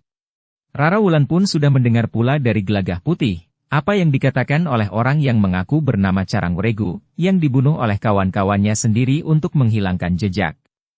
Namun orang itu ternyata masih sempat memberikan keterangan di saat-saat terakhirnya. Ki Citrajati mengangguk-angguk. Katanya, "Nampaknya Ki Sabalintang sedang menyusun kekuatan, Gelagah Putih." "Ya, Ayah. Kakang Agung Sedayu harus segera mengetahuinya. Jika tiba-tiba tanpa disadari rumah Kakang Agung Sedayu disergap, maka keadaannya akan sangat gawat." "Jadi, apa rencanamu untuk mengatasinya, Gelagah Putih?" Gelagah Putih termangu-mangu sejenak. Namun kemudian ia pun berkata, "Kakang Agung Sedayu harus segera mengetahui bahwa Ki Sabalintang akan datang untuk mengambil tongkat baja putih Mbokayu Sekar Mirah." Ki Citrajati mengangguk-angguk. Katanya, "Sayang sekali, orang yang mengaku bernama Caranguregu itu harus mati. Nampaknya ia banyak mengetahui rencana Ki Sabalintang. Mungkin ia bukan orang yang penting, Ayah. Tetapi orang itu bersama-sama dengan beberapa kawannya merupakan penghubung yang banyak mengenal orang-orang penting di lingkungannya. Orang itu bersama-sama dengan kelompoknya harus menghubungi Ki Lambung Jimat. Agaknya Ki Lambung Jimat adalah salah seorang yang akan diajak oleh Ki Sabalintang untuk mengambil pasangan dari tongkat baja putih itu." "Jika demikian," sahut Nyi Citrajati, "kau masih mempunyai waktu. Agaknya Ki Sabalintang akan menunggu kehadiran Ki Lambung Jimat." "Ayah dan Ibu," berkata Gelagah Putih, "jika demikian, maka secepatnya aku harus kembali ke tanah perdikan Menoreh. Mungkin aku memerlukan waktu 3 atau 4 hari perjalanan. Mudah-mudahan aku tidak terlambat." "Gelagah Putih," berkata Ki Citrajati, "kau adalah anakku. Istrimu juga anakku. Karena itu, aku merasa ikut menjadi gelisah, bahwa keluargamu yang kau tinggalkan di tanah perdikan Menoreh akan mengalami tekanan yang tentu cukup berat. Ki Sabalintang tentu akan mempersiapkannya dengan sebaik-baiknya. Serangan di rumah kami sudah pernah terjadi, Ayah. Tetapi waktu itu kami dapat mempertahankan diri. Serangan terhadap tanah perdikan menoreh maksudmu? Bukan. Serangan langsung oleh beberapa orang berilmu tinggi terhadap rumah Kakang Agung Sedayu. Tetapi mereka gagal. Cara lain pun pernah ditempuh. Juga pernah ditempuh serangan atas tanah perdikan menoreh. Tetapi semuanya telah gagal. Seharusnya Ki Sabalintang mau belajar dari pengalamannya. Ya. Ia tentu belajar dari pengalamannya. Kegagalan-kegagalan itu tidak akan pernah dilupakannya. Tetapi Ki Sabalintang masih akan mencoba lagi. Ia tidak akan berhenti berusaha, Nger. Ia akan selalu mencoba sampai akhir hayatnya. Ia akan berhenti jika ia terbunuh di peperangan atau mati karena sebab lain. Gelagah Putih menarik nafas dalam-dalam. Gelagah Putih. Aku akan bertanya kepada ibumu, apakah ia juga akan bertamu ke tanah perdikan menoreh? Ayah, desis Gelagah Putih. Nyi Citra Jati tersenyum. Katanya. Aku baru akan bertanya kepada ayahmu, apakah ayahmu ingin melihat-lihat keadaan Mataram sepeninggal Kanjeng Panembahan Senapati. Kemudian singgah di tanah perdikan menoreh. Atau sebaliknya, melihat-lihat tanah perdikan menoreh, kemudian singgah di Mataram. Ki Citra Jati pun tersenyum sambil mengangguk-angguk. Katanya. Nah, kau dengar kata-kata ibumu? Tetapi perjalanan ke tanah perdikan menoreh adalah perjalanan yang panjang. Kami adalah petualang yang menjelajahi gunung dan ngarai. Tetapi bagaimana dengan adik-adik yang kita tinggalkan di padepokan? Kita akan singgah di padepokan untuk minta diri kepada adik-adikmu. Biarlah adik-adikmu berada di padepokan untuk sementara. Di padepokan segala sesuatunya akan terpelihara.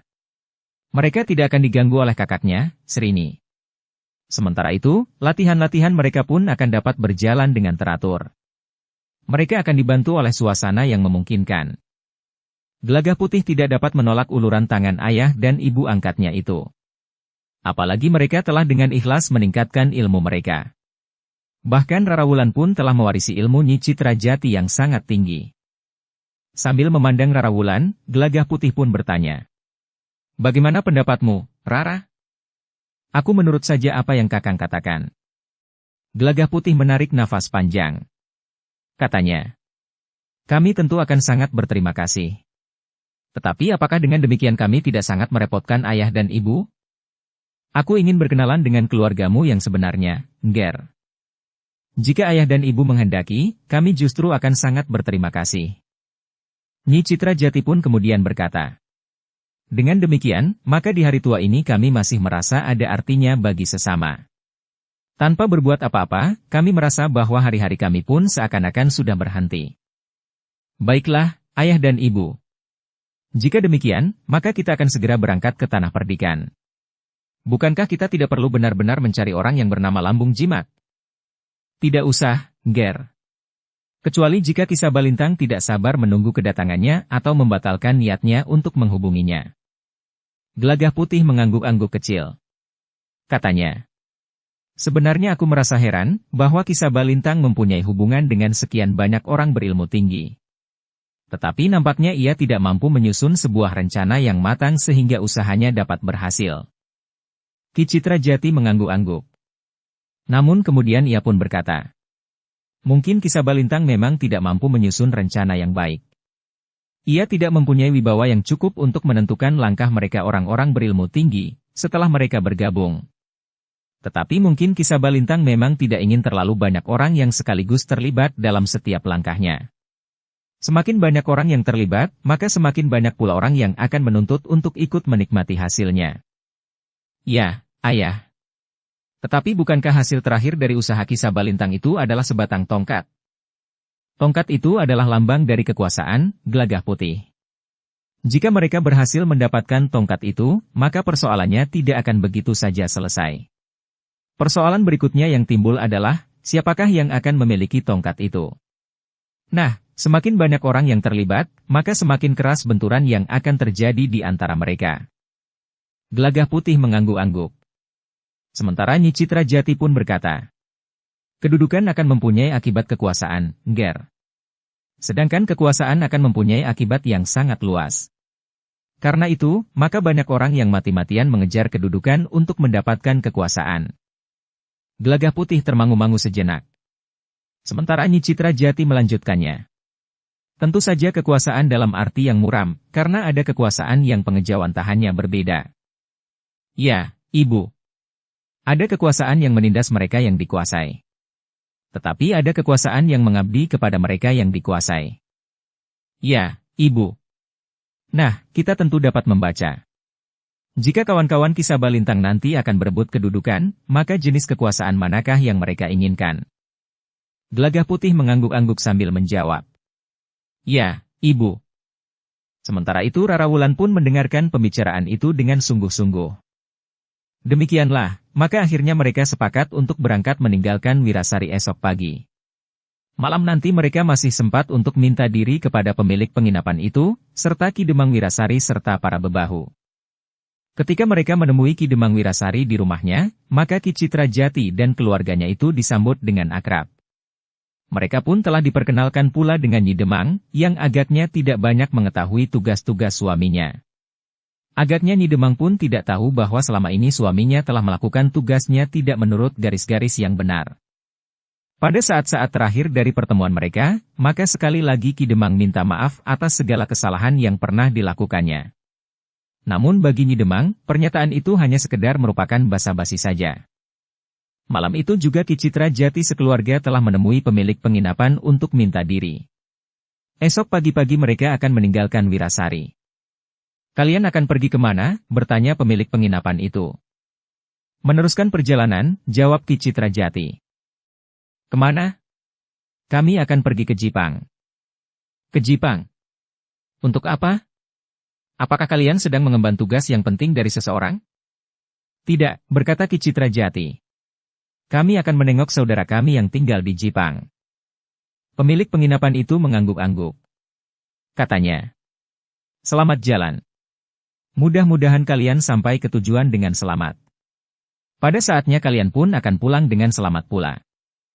Terima kasih. Kami pun ingin mengucapkan terima kasih, bahwa kami sudah mendapat tempat yang baik di penginapan ini. Bukan hanya tempat, tetapi juga pelayanan yang baik. Hanya sekedar apa adanya, Kisanak. Ketika Ki Citra Jati membayar sewa bilik yang mereka pergunakan, maka pemilik penginapan itu mengembalikan separuhnya sambil berkata, biarlah separuh saja. Aku kira sudah lebih dari cukup. Pelayanan kami tentu tidak memuaskan. Dalam keadaan yang sulit, kami tidak dapat berbuat apa-apa. Memang bukan kewajiban kalian. Kalian telah memberikan tempat. Kami harus membayar sewanya sebagaimana seharusnya. Separuh dari uang sewa itu mungkin tidak berarti apa-apa bagi Kisanak sekeluarga. Tetapi itu sekedar wujud penghormatan kami. Kisanak sekeluarga adalah orang-orang yang berilmu tinggi, yang seingatku, belum ada seseorang yang setingkat dengan Kisanak yang menginap di penginapan ini. Kesediaan Kisanak menginap di penginapanku ini sudah merupakan satu kehormatan yang besar bagiku. Karena itu, kami ingin juga memberikan penghormatan kepada Kisanak sekeluarga, meskipun barangkali tidak seimbang sama sekali. Ki Citra Jati tidak dapat menolak. Sambil mengucapkan terima kasih, Ki Citra Jati terpaksa menerima kembali separuh dari sewa bilik yang telah mereka pergunakan selama mereka berada di Wirasari. Ki Citra Jati dan keluarganya pun kemudian telah minta diri pula. Besok mereka akan berangkat pagi-pagi sekali meninggalkan penginapan itu. Mungkin besok kami tidak sempat minta diri. Malam itu, Ki Citra Jati dan keluarganya telah berbenah diri. Keadaan Rara Wulan sudah berangsur baik. Untuk menempuh perjalanan, meskipun perjalanan yang panjang, tidak akan ada masalah lagi. Apalagi di sepanjang jalan ia masih dapat minum obat dari Ki Citra Jati, yang ikut dalam perjalanan itu pula. Di dini hari menjelang hari berikutnya, Ki Citra Jati dan keluarganya sudah siap untuk meninggalkan Wirasari. Sebelum fajar, Ki Citra Jati telah menemui orang-orang yang malam itu bertugas di penginapan untuk minta diri. Selamat jalan bagi semuanya, berkata para petugas itu. Selamat tinggal, keluarga Ki Citra Jati itu hampir berbareng menjawab. Kami tidak akan pernah mendapat tamu orang-orang yang berilmu tinggi seperti Kisanak sekeluarga, berkata salah seorang di antara para petugas itu. Tentu ada. Besok atau lusa, jawab Ki Citra Jati. Para petugas itu mengantar mereka sampai ke regol halaman penginapan. Bahkan 1-2 orang yang sedang menginap ikut melepas mereka, sementara langit pun menjadi semakin terang oleh cahaya kemerah-merahan di ujung timur. Ki Citrajati, Nyi Citrajati, Gelagah Putih dan Rarawulan pun meninggalkan Wirasari pada saat Wirasari masih muram. Bahkan lintang Panjer Esuk masih nampak cahayanya yang gemerlapan di sisi barat daya. Namun satu dua mereka telah berpapasan dengan orang-orang yang akan pergi ke pasar. Beberapa orang perempuan dengan membawa obor belarak yang masih menyala, menggendong bakul di punggungnya berisi hasil kebun yang akan mereka jual ke pasar. Masih juga terdengar seorang perempuan yang menggendong kayu bakar di punggungnya untuk dijual di pasar, berdendang di sepanjang jalan untuk melupakan dinginnya udara pagi yang menggigit. Mereka bekerja keras untuk dapat makan, berkata Nyi Citrajati. Makan untuk hari ini saja, sahut Ki Citrajati. Untuk esok pagi, mereka masih harus berusaha mendapatkannya di kebun. Mungkin beberapa pelepah daun pisang. Mungkin beberapa ikat kacang panjang, atau beberapa butir kelapa. Tetapi apa yang mereka dapatkan di kebun, dapat juga didapatkan oleh banyak orang di kebun mereka. Meskipun demikian, ada saja yang membelinya. Ada seorang tengkulak yang mengumpulkan berbagai macam hasil kebun. Sayuran, ubi-ubian, kelapa, bahkan daun pisang dan lembar-lembar daun jati, untuk membungkus bumbu masak atau ramuan jamu. Tetapi ada di antara mereka yang pergi ke pasar tidak membawa dagangan apa-apa. Tetapi juga tidak berbelanja, sahut Rarawulan. Untuk apa? Untuk melakukan kejahatan? Juga tidak. Mereka adalah orang-orang yang tidak mempunyai apa-apa, tetapi mereka harus mencari makan bagi keluarganya. Mereka pergi ke pasar untuk menjual tenaganya. Membantu orang yang sedang berbelanja untuk membawa barang-barang dan bahan-bahan pangan yang dibelinya. Ya. Gelagah Putih mengangguk-angguk. Mereka terpaksa melakukannya karena mereka tidak mempunyai peluang lain. Di musim mengerjakan sawah atau di musim menuai padi, mereka menghambur ke sawah. Tetapi pada musim sepi dari kerja di sawah, mereka menjual tenaga di pasar. Meskipun mereka melarat, tetapi mereka bukan orang-orang yang malas. Mereka bekerja keras tanpa mengenal waktu. Pagi, siang, sore dan bahkan malam hari, sahut Rarawulan. Ya. Biasanya orang menganggap bahwa orang-orang yang hidupnya melarat adalah orang-orang yang malas dan segan bekerja. Tetapi sebenarnya lah bahwa kadang-kadang kesempatan yang masih belum mereka dapatkan, meskipun mereka sudah bekerja keras. Banyak orang-orang malas yang kaya raya, sahut Ki Citrajati. Mereka yang mendapat warisan tanah yang luas, kadang-kadang lebih banyak tidur di rumah, memelihara burung sebagai kelangenan, pesiar, makan berlebihan dan kesenangan-kesenangan yang lain. Gelagah Putih mengangguk-angguk. Sementara Rarawulan mengerutkan keningnya. Namun mereka harus melihat kenyataan itu. Ketika mereka kemudian keluar dari gerbang Kademangan Wirasari, maka mereka memasuki bulak persawahan yang panjang. Sementara itu, langit pun menjadi semakin terang. Matahari sudah bangkit dari balik pegunungan. Cahayanya yang cerah memancar di atas daun padi yang mengalun disentuh angin pagi yang lembut. Butir-butir embun yang berkilat-kilat memantulkan cahaya matahari pagi, masih nampak bergayutan di ujung dedaunan dan di rerumputan yang segar. Segarnya berjalan pagi hari, desis Nyi Citrajati tiba-tiba. Ya, jawab Ki Citrajati. Tetapi bukankah kita sudah sering berjalan di pagi hari, selain di malam hari atau di teriknya sinar matahari? Nyi Citrajati tertawa. Katanya, kita memang pernah berjalan dekat atau jauh, pagi, siang, sore atau malam hari. Tetapi kadang-kadang kita tidak dapat menikmati perjalanan kita karena beberapa sebab. Sekarang, kita sempat merasakan betapa segarnya angin pagi. Sinar matahari yang pertama mengusik dedaunan yang berembun. Ki Citrajati pun tertawa. Demikian pula Gelagah Putih dan Rarawulan. Demikianlah, mereka berjalan mengikuti jalan panjang yang berkelok. Namun mereka dapat berjalan lebih cepat dari saat mereka berangkat dari padepokan. Mereka mengenakan pakaian sebagaimana orang yang bepergian. Nyi Citrajati dan Rarawulan tidak mengenakan pakaian sebagaimana seorang perempuan. Dengan demikian, maka perjalanan mereka pun menjadi lebih rancak. Orang-orang yang bertemu dengan mereka langsung mendapat kesan khusus terhadap keempat orang itu, sehingga mereka lebih baik tidak membuat persoalan dengan mereka. Tetapi di samping orang-orang yang merasa lebih baik tidak menyentuh mereka berempat, ada saja orang yang justru merasa tersinggung dengan kehadiran mereka dalam pakaian yang khusus itu. Sombongnya orang-orang itu, berkata seorang yang berkumis lebat. 1-2 lembar di antara kumisnya telah terdapat uban yang putih. Demikian pula di rambutnya. Tetapi orang itu nampak begitu kokohnya seperti sebuah bukit batu karang yang tidak akan pernah lapuk oleh hujan dan panas. Daerah ini adalah daerah perburuanku. Aku tidak mau ada orang lain yang membusungkan dadanya di sini. Siapakah mereka? Bertanya seorang kawannya. Aku belum pernah melihat mereka. 2 orang di antara mereka masih muda. Kita akan memaksa mereka mengakui keunggulan kita di daerah ini. Mereka tidak boleh berburu di sini. Jika mereka sekedar lewat, mereka harus minta izin kepada kita. Kawan-kawannya mengangguk-angguk. Dalam pada itu, ketika Ki Citra Jati, Nyi Citra Jati, Gelagah Putih dan Rara Wulan masuk ke dalam sebuah kedai, maka beberapa orang telah berdiri di depan kedai. Seorang di antara mereka adalah orang yang berkumis lebat itu. Ketika pemilik kedai itu melihat lebih dari 5 orang berkeliaran di depan kedainya, maka jantungnya pun segera menjadi berdebar-debar. Ia kenal benar, siapa orang yang berkumis lebat itu. Apalagi yang akan diperbuatnya, bertanya pemilik kedai itu kepada pelayan yang membantunya. Entahlah. Seharusnya mereka tidak mengganggu orang-orang yang singgah di kedai ini. Bukankah kita sudah memberikan upeti kepada mereka setiap pekan? Seharusnya mereka justru ikut menjaga agar mereka yang masuk ke dalam kedai ini merasa tenang dan nyaman. Nanti aku akan berbicara dengan mereka. Namun pemilik kedai itu tidak mempunyai kesempatan.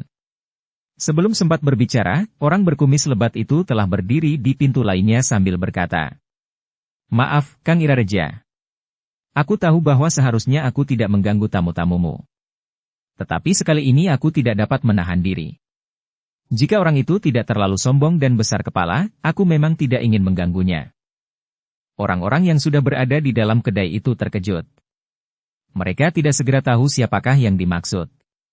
Tetapi setelah mereka sempat mengikuti pandang mata orang berkumis lebat itu, maka mereka pun dapat menduga bahwa yang dimaksud oleh orang berkumis lebat itu adalah 4 orang yang duduk di sudut kedai itu. Mereka memang sombong, desis seorang yang berbaju lurik hitam.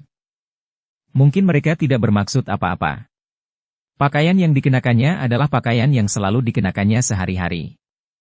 Pakaian itu sama sekali tidak menyinggung perasaan siapapun di tempat tinggal mereka.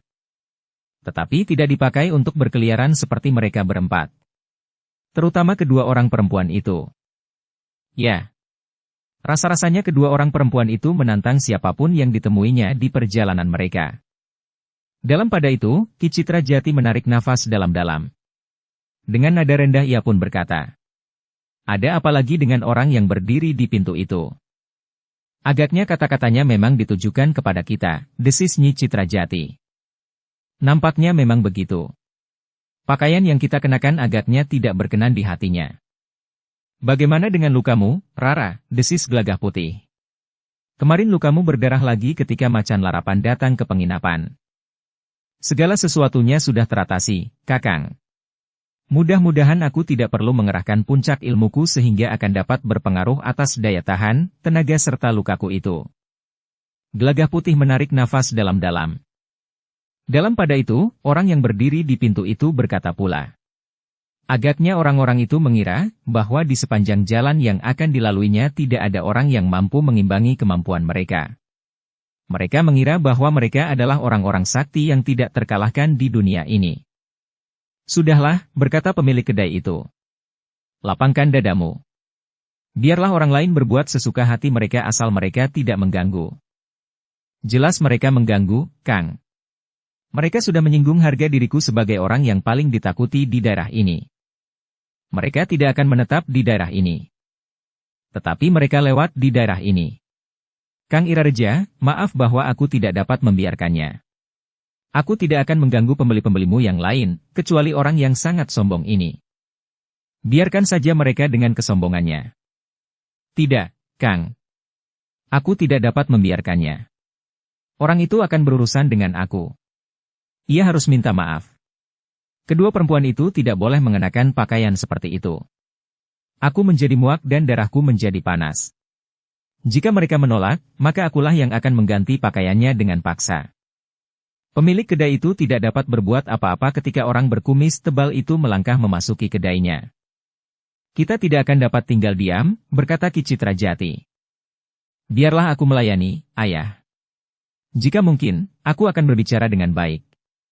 Jika tidak, apa boleh buat? Hati-hatilah, Gelagah Putih, pesan Nyi Citrajati. Namun Rara Wulan pun berdesis pula. Hati-hatilah, Kakang. Gelagah Putih tidak menjawab. Orang berkumis tebal itu berhenti 2 langkah dari tempat duduk Ki Citrajati berempat. Kisanak, berkata orang itu. Kalian adalah orang-orang yang paling sombong yang pernah lewat di daerah ini. Kenapa? Bertanya Gelagah Putih. Kedua orang perempuan yang bersamamu mengenakan pakaian yang sangat memuakkan. Aku tahu bahwa orang-orang perempuan yang merasa dirinya berilmu mengenakan pakaian seperti itu. Dengan demikian maka kedua orang perempuan yang bersamamu itu merasa diri mereka berilmu tinggi. Tidak, Kisanak. Bukan begitu. Kedua orang perempuan ini adalah ibu serta istriku. Mereka mengenakan pakaian seperti itu agar mereka dapat bergerak lebih leluasa. Kami sedang menempuh perjalanan yang sangat panjang. Kalian akan pergi kemana? Kami akan pergi ke Mataram. Mataram? Ya. Orang berkumis lebat itu termangu-mangu sejenak. Namun tiba-tiba saja ia pun membentak. Omong kosong. Kau mencoba membuat cerita yang sangat menarik untuk menggertak kami. Kenapa menggertak Kisanak? Apa anehnya dan bagi kalian apa pengaruhnya, jika kami berkata bahwa kami akan pergi ke Mataram? Semua orang dapat saja pergi ke Mataram. Mataram adalah pusat pemerintahan di tanah ini. Dengan menyebut Mataram, kau akan merasa dirimu orang penting. Tidak. Aku memang bukan apa-apa. Di Mataram kami akan mengunjungi saudara kami. Tidak ada maksudku untuk mempengaruhimu dengan menyebut nama Mataram. Persetan. Tetapi aku telah tersinggung dengan kehadiranmu. Terutama karena kedua orang perempuan itu. Karena itu maka kalian semuanya harus minta maaf kepadaku. Kedua orang perempuan itu harus berganti dengan pakaian perempuan kebanyakan. Kisanak, berkata Gelagah Putih. Aku pernah melewati jalan ini. Kami juga mengenakan pakaian seperti ini. Ibu dan istriku juga mengenakan pakaian yang dipakainya sekarang. Tetapi kami tidak menemui hambatan apa-apa. Saat itu tentu aku kebetulan tidak sedang melihat kalian lewat. Jika aku melihat kalian lewat, maka pada saat itu kami sudah mengambil tindakan. Nah, sekarang tidak usah banyak bicara. Kedua orang perempuan itu harus berganti pakaian. Kami tidak mempunyai pakaian lain. Kau memperbodoh kami pula. Pakaian yang dikenakannya itu dapat diubah cara memakainya sehingga pakaian khususnya tidak nampak. Setidak-tidaknya tidak semata-mata seperti cara mengenakannya sekarang. Kain panjangnya dapat diurai dan dikenakan dengan baik. Sudahlah, Kisanak. Biarkan kami lewat. Jika aku harus minta maaf, atas nama keluargaku, aku minta maaf. Tetapi jangan paksa ibu dan istriku merubah cara mereka berpakaian. Kami masih harus berjalan jauh. Bahkan kami harus menginap di perjalanan. Lakukan saja apa yang aku katakan, agar aku tidak harus memaksa mereka. Jika kedua orang perempuan itu berkeberatan, maka akulah yang akan mengganti cara mereka berpakaian dengan paksa. Kau aneh, Kisanak. Tidak ada yang aneh. Sekarang, bawa kedua orang perempuan itu ke pakiwan di belakang kedai ini. Jangan menjawab lagi. Atau aku akan menampar mulutmu sampai berdarah. Tetapi Gelagah Putih masih juga menjawab. Tidak, Kisanak. Mereka tidak akan melakukannya. Ternyata seperti yang dikatakannya, maka orang itu telah mengayunkan tangannya untuk menampar mulut Gelagah Putih. Gelagah Putih tidak membiarkan mulutnya ditampar. Karena itu, maka ia pun telah mengayunkan tangannya pula. Dengan sisi telapak tangannya, Gelagah Putih telah membentur pergelangan tangan orang berkumis lebat itu. Terasa pergelangan tangan orang itu telah disengat oleh rasa sakit yang sangat, sehingga orang berkumis lebat itu mengaduh kesakitan. Di luar sadarnya orang itu mundur selangkah. Sementara Gelagah Putih tidak beranjak dari tempatnya. Bahkan seakan-akan tidak pernah terjadi apa-apa. Aku bunuh kau, geram orang itu. Gelagah Putih memandang wajahnya yang menjadi merah oleh kemarahan yang menyala di dalam dadanya. Keluarlah. Jika kau menantang aku berkelahi, kita akan berkelahi di halaman, agar menjadi tontonan orang banyak, berkata Gelagah Putih. Biarlah mereka melihat, bagaimana aku membunuhmu dan membantaimu di hadapan mereka. Bagaimana aku mematahkan tangan dan kakimu tanpa mempergunakan senjata. Gelagah Putih memang tidak mempunyai pilihan. Tiba-tiba saja ia pun berdiri. Didorongnya orang berkumis lebat itu dengan kerasnya ke arah pintu. Orang itu tidak mengira bahwa ia akan diperlakukan seperti itu. Hampir saja ia jatuh terlentang. Namun ia segera dapat menguasai dirinya. Sementara itu Gelagah Putih pun mendesaknya sambil berkata, "Aku tidak mau merusakkan perabot di kedai ini. Aku ingin berkelahi di luar. Aku akan menunjukkan kepada orang banyak bahwa kau tidak perlu ditakuti." "Anak iblis," geram orang itu. Tetapi karena Gelagah Putih mendesaknya terus, bahkan mendorongnya, maka orang itu akhirnya keluar dari kedai, disusul oleh Gelagah Putih. Ki Citrajati, Nyi Citrajati dan Rara Wulan tidak tinggal diam di tempat duduknya. Mereka tahu bahwa orang berkumis lebat itu juga tidak sendiri. Karena itu, maka mereka pun bangkit pula dan berjalan ke pintu dan turun ke halaman. "Bersiaplah," justru Gelagah Putihlah yang menggeram. Orang itu tidak sempat berkata sepatah kata pun. Gelagah Putih tiba-tiba saja telah menyerang dengan kakinya. Meskipun serangan itu masih belum bersungguh-sungguh, tetapi orang berkumis lebat itu terkejut, sehingga ia pun segera berloncatan mengambil jarak. Gelagah Putih tidak memburunya. Ia memberi kesempatan kepada orang berkumis lebat itu untuk mempersiapkan dirinya lebih mapan. "Kau licik. Kau menyerang sebelum aku bersiap. Karena itu, aku beri kesempatan kau bersiap. Aku beri kesempatan kau memandang langit, gunung, pepohonan dan kedai itu. Jika kau berkeras untuk memaksakan kehendakmu, maka kau tidak akan pernah melihat langit lagi." Jantung orang itu memang tergetar. Sikap Gelagah Putih memang sangat meyakinkan. Apa yang dikatakannya itu agaknya akan sanggup pula dilakukannya. Tetapi orang berkumis lebat itu merasa dirinya terlalu kuat. Ia tidak pernah menjumpai orang yang berani menentangnya. Jika ada juga yang berani mencoba melawannya, maka orang itu akan segera dibuatnya jera. Bahkan orang berkumis lebat itu pernah membunuh orang yang menantangnya, justru karena orang itu tidak dapat dikalahkannya dengan segera.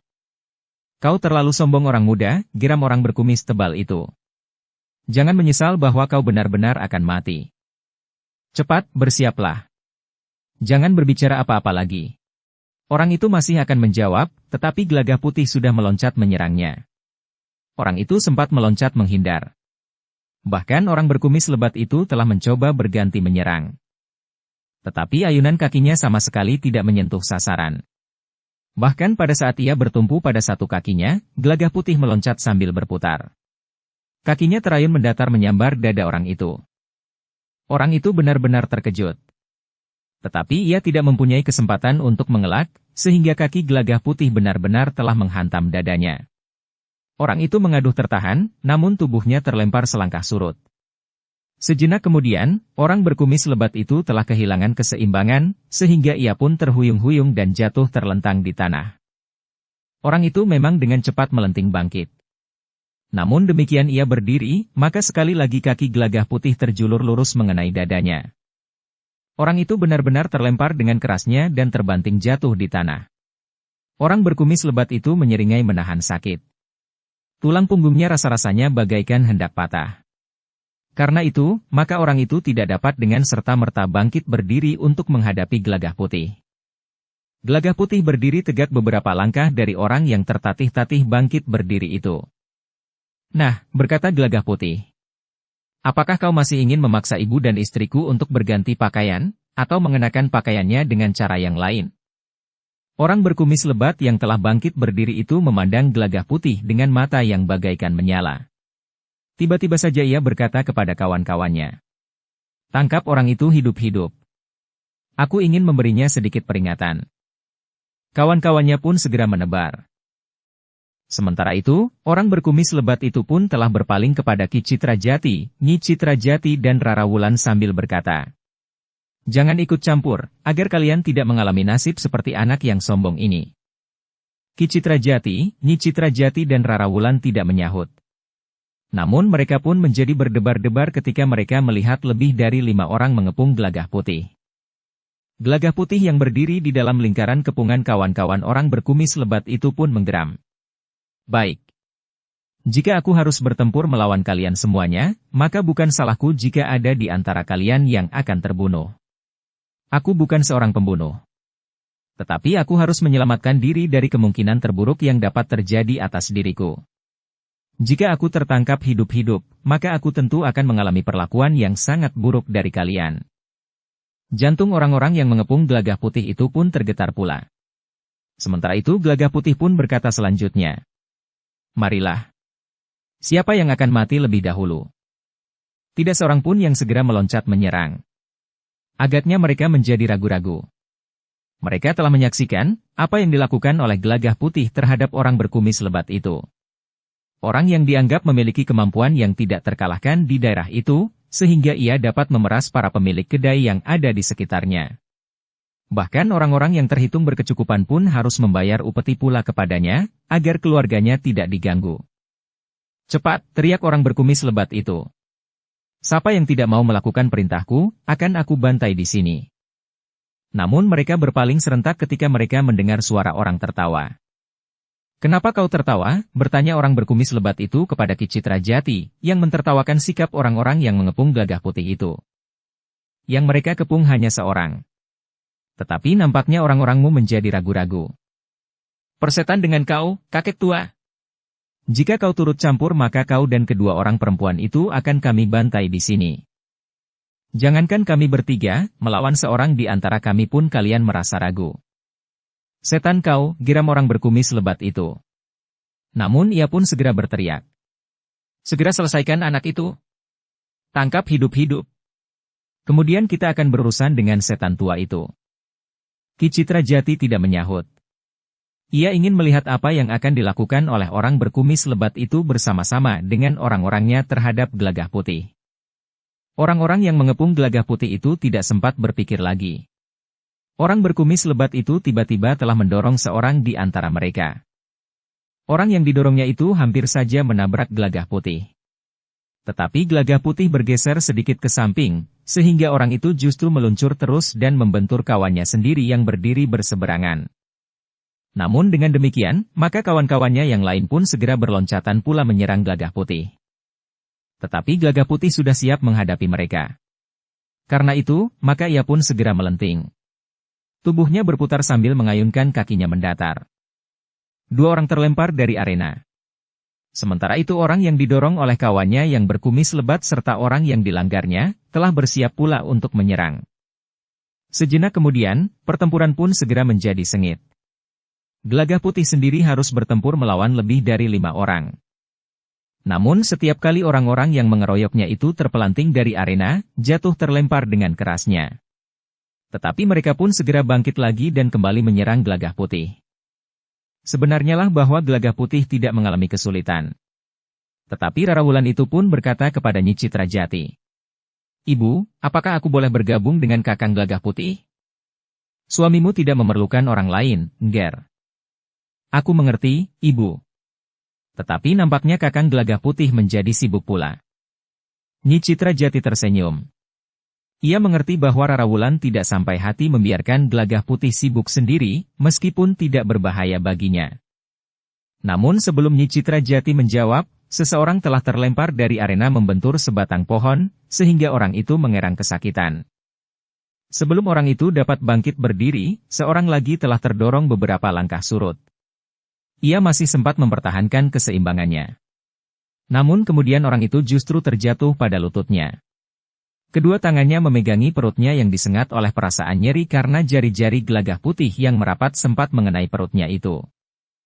"Jika anak itu keras kepala, bunuh saja," teriak orang berkumis lebat.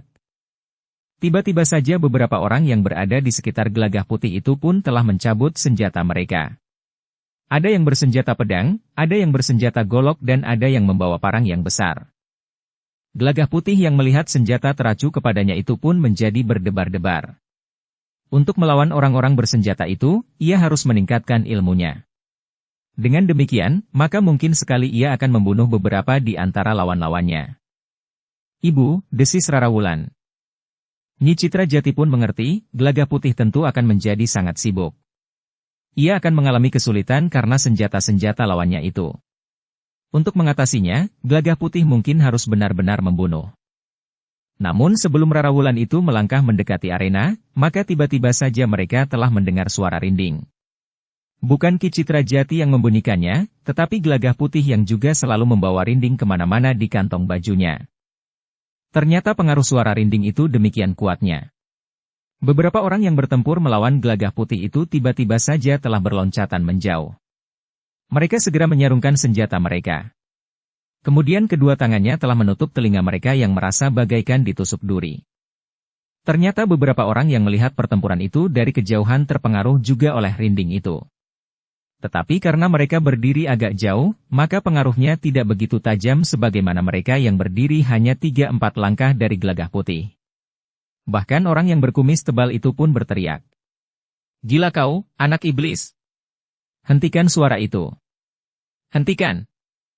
Tetapi Gelagah Putih tidak menghentikannya.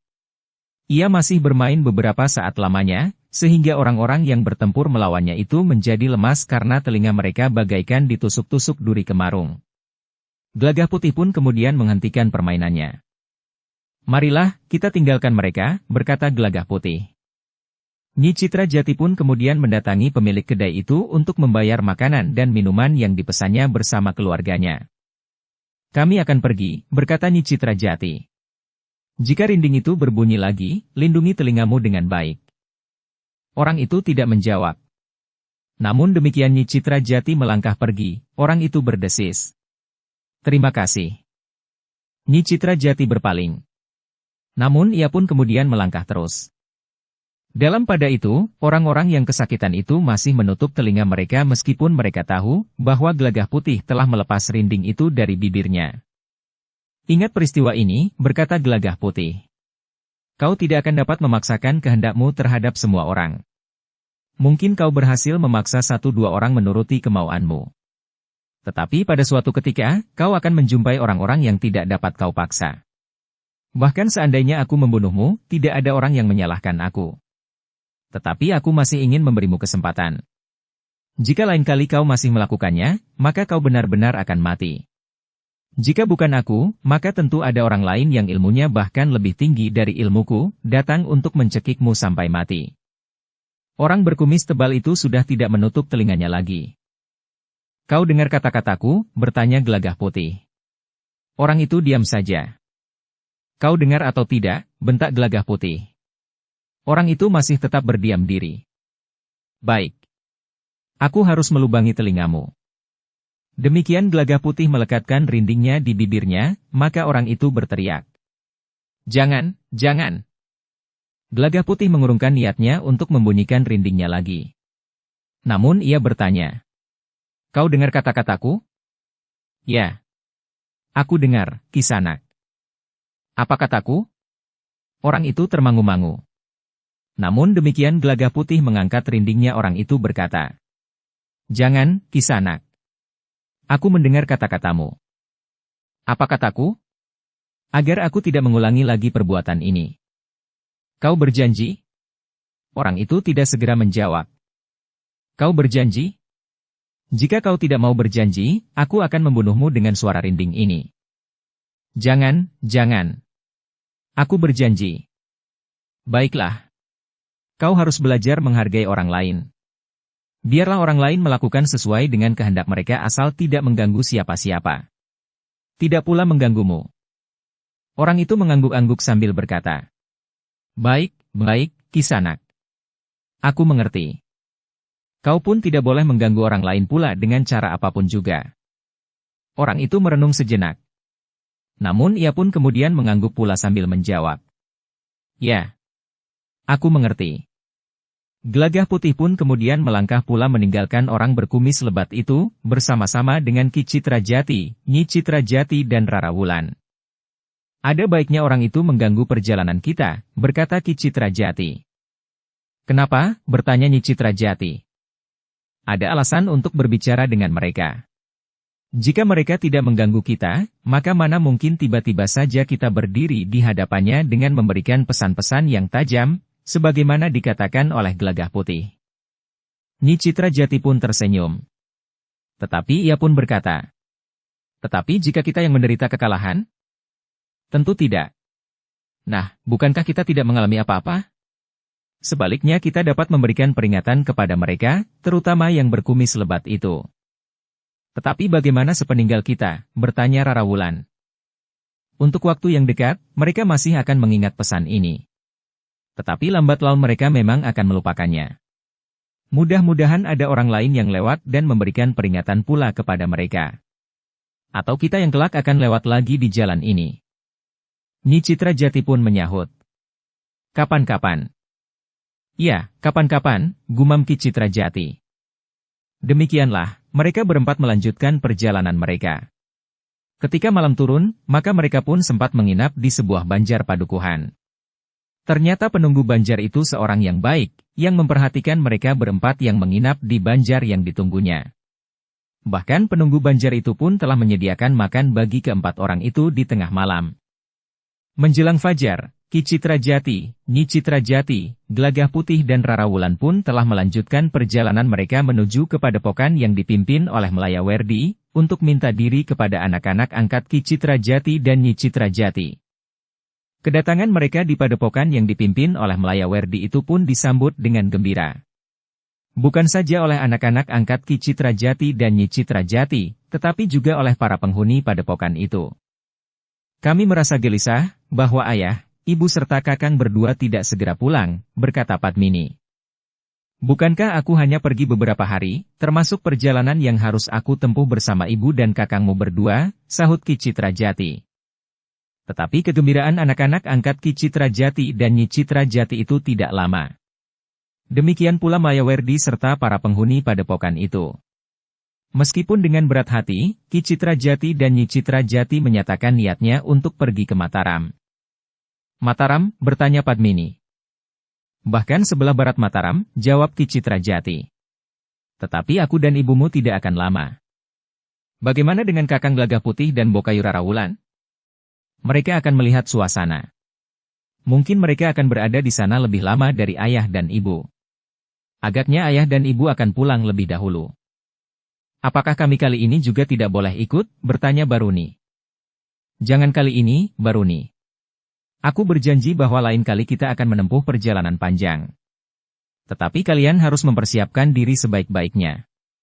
Karena itu, kalian aku titipkan di sini. Kakangmu Melayawerdi akan membantu kalian mempersiapkan diri. Tetapi bukankah ayah dan ibu tidak akan segera berangkat? Bertanya Satiti. Ki Citra Jati merasa ragu. Tetapi ketika ia memandang Gelagah Putih dan Rara Wulan, maka mereka pun menyadari bahwa mereka harus segera sampai di tanah perdikan menoreh. Dalam kebimbangan itu, Ki Citra Jati pun bertanya kepada Gelagah Putih. Bagaimana menurut pendapatmu jika kita berangkat esok lusa? Esok lusa, bertanya Satiti. Kenapa begitu cepat? Ki Citra Jati tersenyum. Katanya. Satiti. Jika aku bertanya kepada kakangmu apakah kami dapat berangkat esok lusa, itu artinya tidak esok pagi. Sehingga esok lusa itu pun sudah bergeser mundur 1 hari. Apakah ada batasan waktu bagi ayah, ibu dan kakak berdua untuk sampai ke Mataram? Bertanya Pamekas. Memang tidak, Pamekas. Tetapi ada sesuatu yang sangat mendesak, sehingga semakin cepat kami tiba di Mataram, akan menjadi semakin baik. Tetapi setelah perjalanan paman berlangsung sekian lama, apakah 1-2 hari itu akan berarti? Bertanya Melayawerdi. Ya, yang sehari itu akan berarti. Melayawerdi pun segera menyadari bahwa tentu ada yang benar-benar penting di Mataram. Sehingga waktu yang sehari 2 hari itu dianggap penting, justru setelah mereka beberapa lama bergerak dari satu tempat ke tempat yang lain. Agaknya di Wirasari mereka telah mendapat berita tentang sesuatu hal yang mereka anggap penting itu, berkata Melayawerdi di dalam hatinya. Sehingga karena itu, maka Melayawerdi tidak akan menahannya lagi. Namun Gelagah Putih dan Rara Wulan pun harus mengalah. Mereka menunda keberangkatan mereka sehari, sehingga mereka bermalam di padepokan itu 2 malam. Anak-anak ingin melepaskan rindu mereka, berkata Nyi Citra Jati kepada Rara Wulan. Rara Wulan pun mengerti. Katanya. Ya, ibu. Setelah ibu dan ayah tinggalkan beberapa lama. Namun keberangkatan mereka tidak dapat ditunda-tunda lagi. Setelah bermalam 2 malam, maka Ki Citra Jati, Nyi Citra Jati, Gelagah Putih dan Rara Wulan pun telah meninggalkan padepokan yang dipimpin oleh Melayawerdi itu. Selamat jalan ayah, Ibu serta kakak berdua, anak-anak angkat Ki Citra Jati itu pun melepaskan mereka yang pergi di gerbang padepokan. Bukan hanya mereka saja yang berdiri di pintu gerbang, tetapi juga Mayawerdi dan beberapa orang penghuni padepokan yang lain. Kami akan segera kembali, berkata Nyi Citra Jati. Satiti masih saja melambaikan tangannya ketika Ki Citra Jati dan Nyi Citra Jati berpaling. Rindunya masih bergejolak di dadanya, desis Ki Citra Jati. Benar-benar ingin ikut bersama kita. Sayang. Perjalanan kita kali ini adalah perjalanan yang berat. Ki Citra Jati mengangguk-angguk. Ketika sekali lagi ia berpaling, dari kejauhan ia masih melihat anak-anak angkatnya berdiri di pintu gerbang. Namun akhirnya Ki Citra Jati berempat itu pun telah berbelok di sebuah tikungan. Apakah kita akan langsung menuju ke tanah perdikan Menoreh, atau masih ada tempat persinggahan? Bertanya Ki Citra Jati. Kita akan langsung menuju ke tanah perdikan, ayah. Perjalanan yang panjang, desis Nyi Citra Jati. Sedikitnya kita akan bermalam 2 malam di perjalanan, sahut Gelagah Putih. Kalau tidak ada hambatan di perjalanan, sambung Rara Wulan. Kita harus menghindari segala macam hambatan, berkata Ki Citra Jati. Kita akan berjalan tanpa menghiraukan apapun yang terjadi di sepanjang jalan. Kecuali jika ada orang yang tiba-tiba saja menyilang di depan perjalanan kita, sahut Nyi Citra Jati. Ya. Sebagaimana orang berkumis lebat itu. Ki Citra Jati tersenyum. Katanya. Dalam keadaan seperti sekarang ini, kita tidak akan main-main lagi. Apalagi jika kita sudah mulai letih, maka kita pun akan menjadi lebih garang lagi. Tetapi Nyi Citra Jati menggeleng. Katanya. Tidak. Jika letih, aku justru menjadi lebih jinak. Ki Citra Jati tertawa. Katanya. Apakah kau pernah menjadi jinak? Kenapa? Bertanya Nyi Citra Jati. Ibumu terkenal sejak masih berada di perguruan. Hanya ada 3 atau 4 murid perempuan di antara sekelompok murid utama. Nah, ibumulah yang paling sulit disentuh. Beruntunglah ayah, karena ayah tidak hanya dapat menyentuhnya, sahut Gelagah Putih. Tetapi aku harus menempuh perjuangan yang sangat berat. Untuk mendapatkan ibumu, aku harus menjalani beberapa laku. Jangan dengarkan. Ayahmu hanya membual saja. Gelagah Putih dan Rara Wulan tertawa. Demikianlah, ketika matahari menjadi semakin tinggi, maka mereka pun telah memasuki jalan yang sepi. Mereka tidak mengikuti jalan yang paling banyak dilewati orang. Sebagai pengembara, mereka tahu jalan-jalan manakah yang harus mereka tempuh untuk mendapatkan jarak yang terdekat, meskipun kadang-kadang mereka harus melalui medan yang sulit. Bahkan kadang-kadang mereka harus melalui jalan-jalan setapak di pinggir hutan. Tetapi justru karena mereka memilih jalan yang tidak banyak dilalui orang, maka mereka pun tidak menemui persoalan-persoalan yang dapat menghambat perjalanan mereka. Namun ketika lewat tengah hari, saat perut mereka mulai lapar, mereka tidak segera menemukan sebuah kedai untuk singgah. Tetapi mereka sudah terbiasa menjalani laku, sehingga mereka pun tidak terlalu sulit untuk menahan lapar. Sedangkan jika mereka menjadi sangat haus, maka mereka pun tidak terlalu sulit untuk mendapatkan air.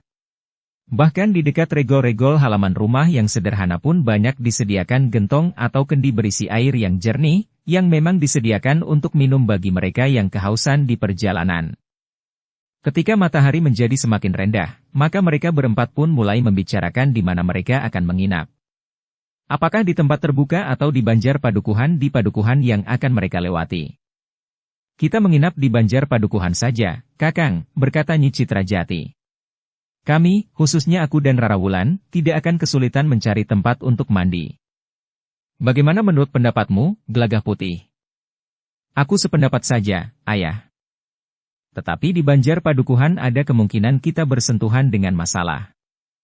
Masalah apa, ayah? Bertanya Rara Wulan. Di luar dugaan, dapat saja terjadi masalah. Seperti yang pernah kita alami, anak muda yang meronda adalah anak-anak muda yang sering mabuk tuak. Tetapi mungkin juga masalah-masalah lain yang sebenarnya tidak ada sangkut pautnya dengan kita. Kita akan berusaha untuk tidak bersinggungan dengan masalah-masalah seperti itu. Jika saja kita dapat menghindari. Namun akhirnya mereka sepakat untuk bermalam di padukuhan yang akan mereka lalui. Kita akan minta izin untuk bermalam di Banjar Padukuhan yang kecil saja, yang akan kita lewati setelah senja. Ya, ayah, jawab Gelagah Putih. Namun sampai menjelang senja, mereka benar-benar tidak menemukan sebuah kedai pun yang akan dapat menjadi tempat persinggahan untuk melepas lapar mereka. Tetapi ketika mereka melewati sebuah gardu di ujung jalan sebuah padukuhan, mereka menemukan seorang tua penjual serabi di sebelah gardu itu. Kita beli saja serabi, berkata Gelagah Putih. Namun beberapa puluh langkah dari gardu itu mereka melihat di dekat sebuah regol, seorang yang juga berjualan makanan di pinggir jalan. Apakah setiap hari nenek berjualan serabi di sini? Bertanya Rarawulan. Perempuan itu memandang Rarawulan sejenak. Namun kemudian ia pun menggeleng. Tidak, Nger, aku hanya berjualan di hari-hari yang ramai seperti malam ini. Malam ini ada apa, Nek? Bertanya Rarawulan pula. Orang yang tinggal di rumah dekat Simpang 3 yang kelihatan dari sini itu, malam nanti akan mengadakan perhelatan. Di rumah itu. Malam nanti akan ada pertunjukan tari topeng dari rombongan yang sudah sangat terkenal. Rombongan tari topeng dari Ngandong. Dari Ngandong, ulang Ki Citra Jati. Ya, dari Ngandong. Aku sudah pernah mendengar, rombongan tari topeng dari Ngandong memang terkenal, desis Ki Citra Jati. Tetapi kenapa kau berjualan di sini, Nek? Tidak di dekat tempat pertunjukan itu? Nanti. Jika pertunjukan sudah mulai, aku akan pindah mendekat. Sekarang, tempat itu masih sepi. Justru di sini ada satu orang yang membeli. Ki Citra Jati mengangguk-angguk. Setelah mereka menerima sebungkus serabi serta telah membayar harganya, maka mereka pun melanjutkan perjalanan mereka. Kita tidak akan berhenti di sini. Malam nanti akan ada pertunjukan. Dapat saja sesuatu terjadi di sini. Karena itu, maka kita akan meneruskan perjalanan. Kita akan menginap di padukuhan berikutnya. Baik, ayah, sahut Gelagah Putih. Aku sependapat. Kita tidak akan berhenti di sini. Bersambung ke bab 493. Dukung kami dengan subscribe, follow, like, komen dan share. Terima kasih.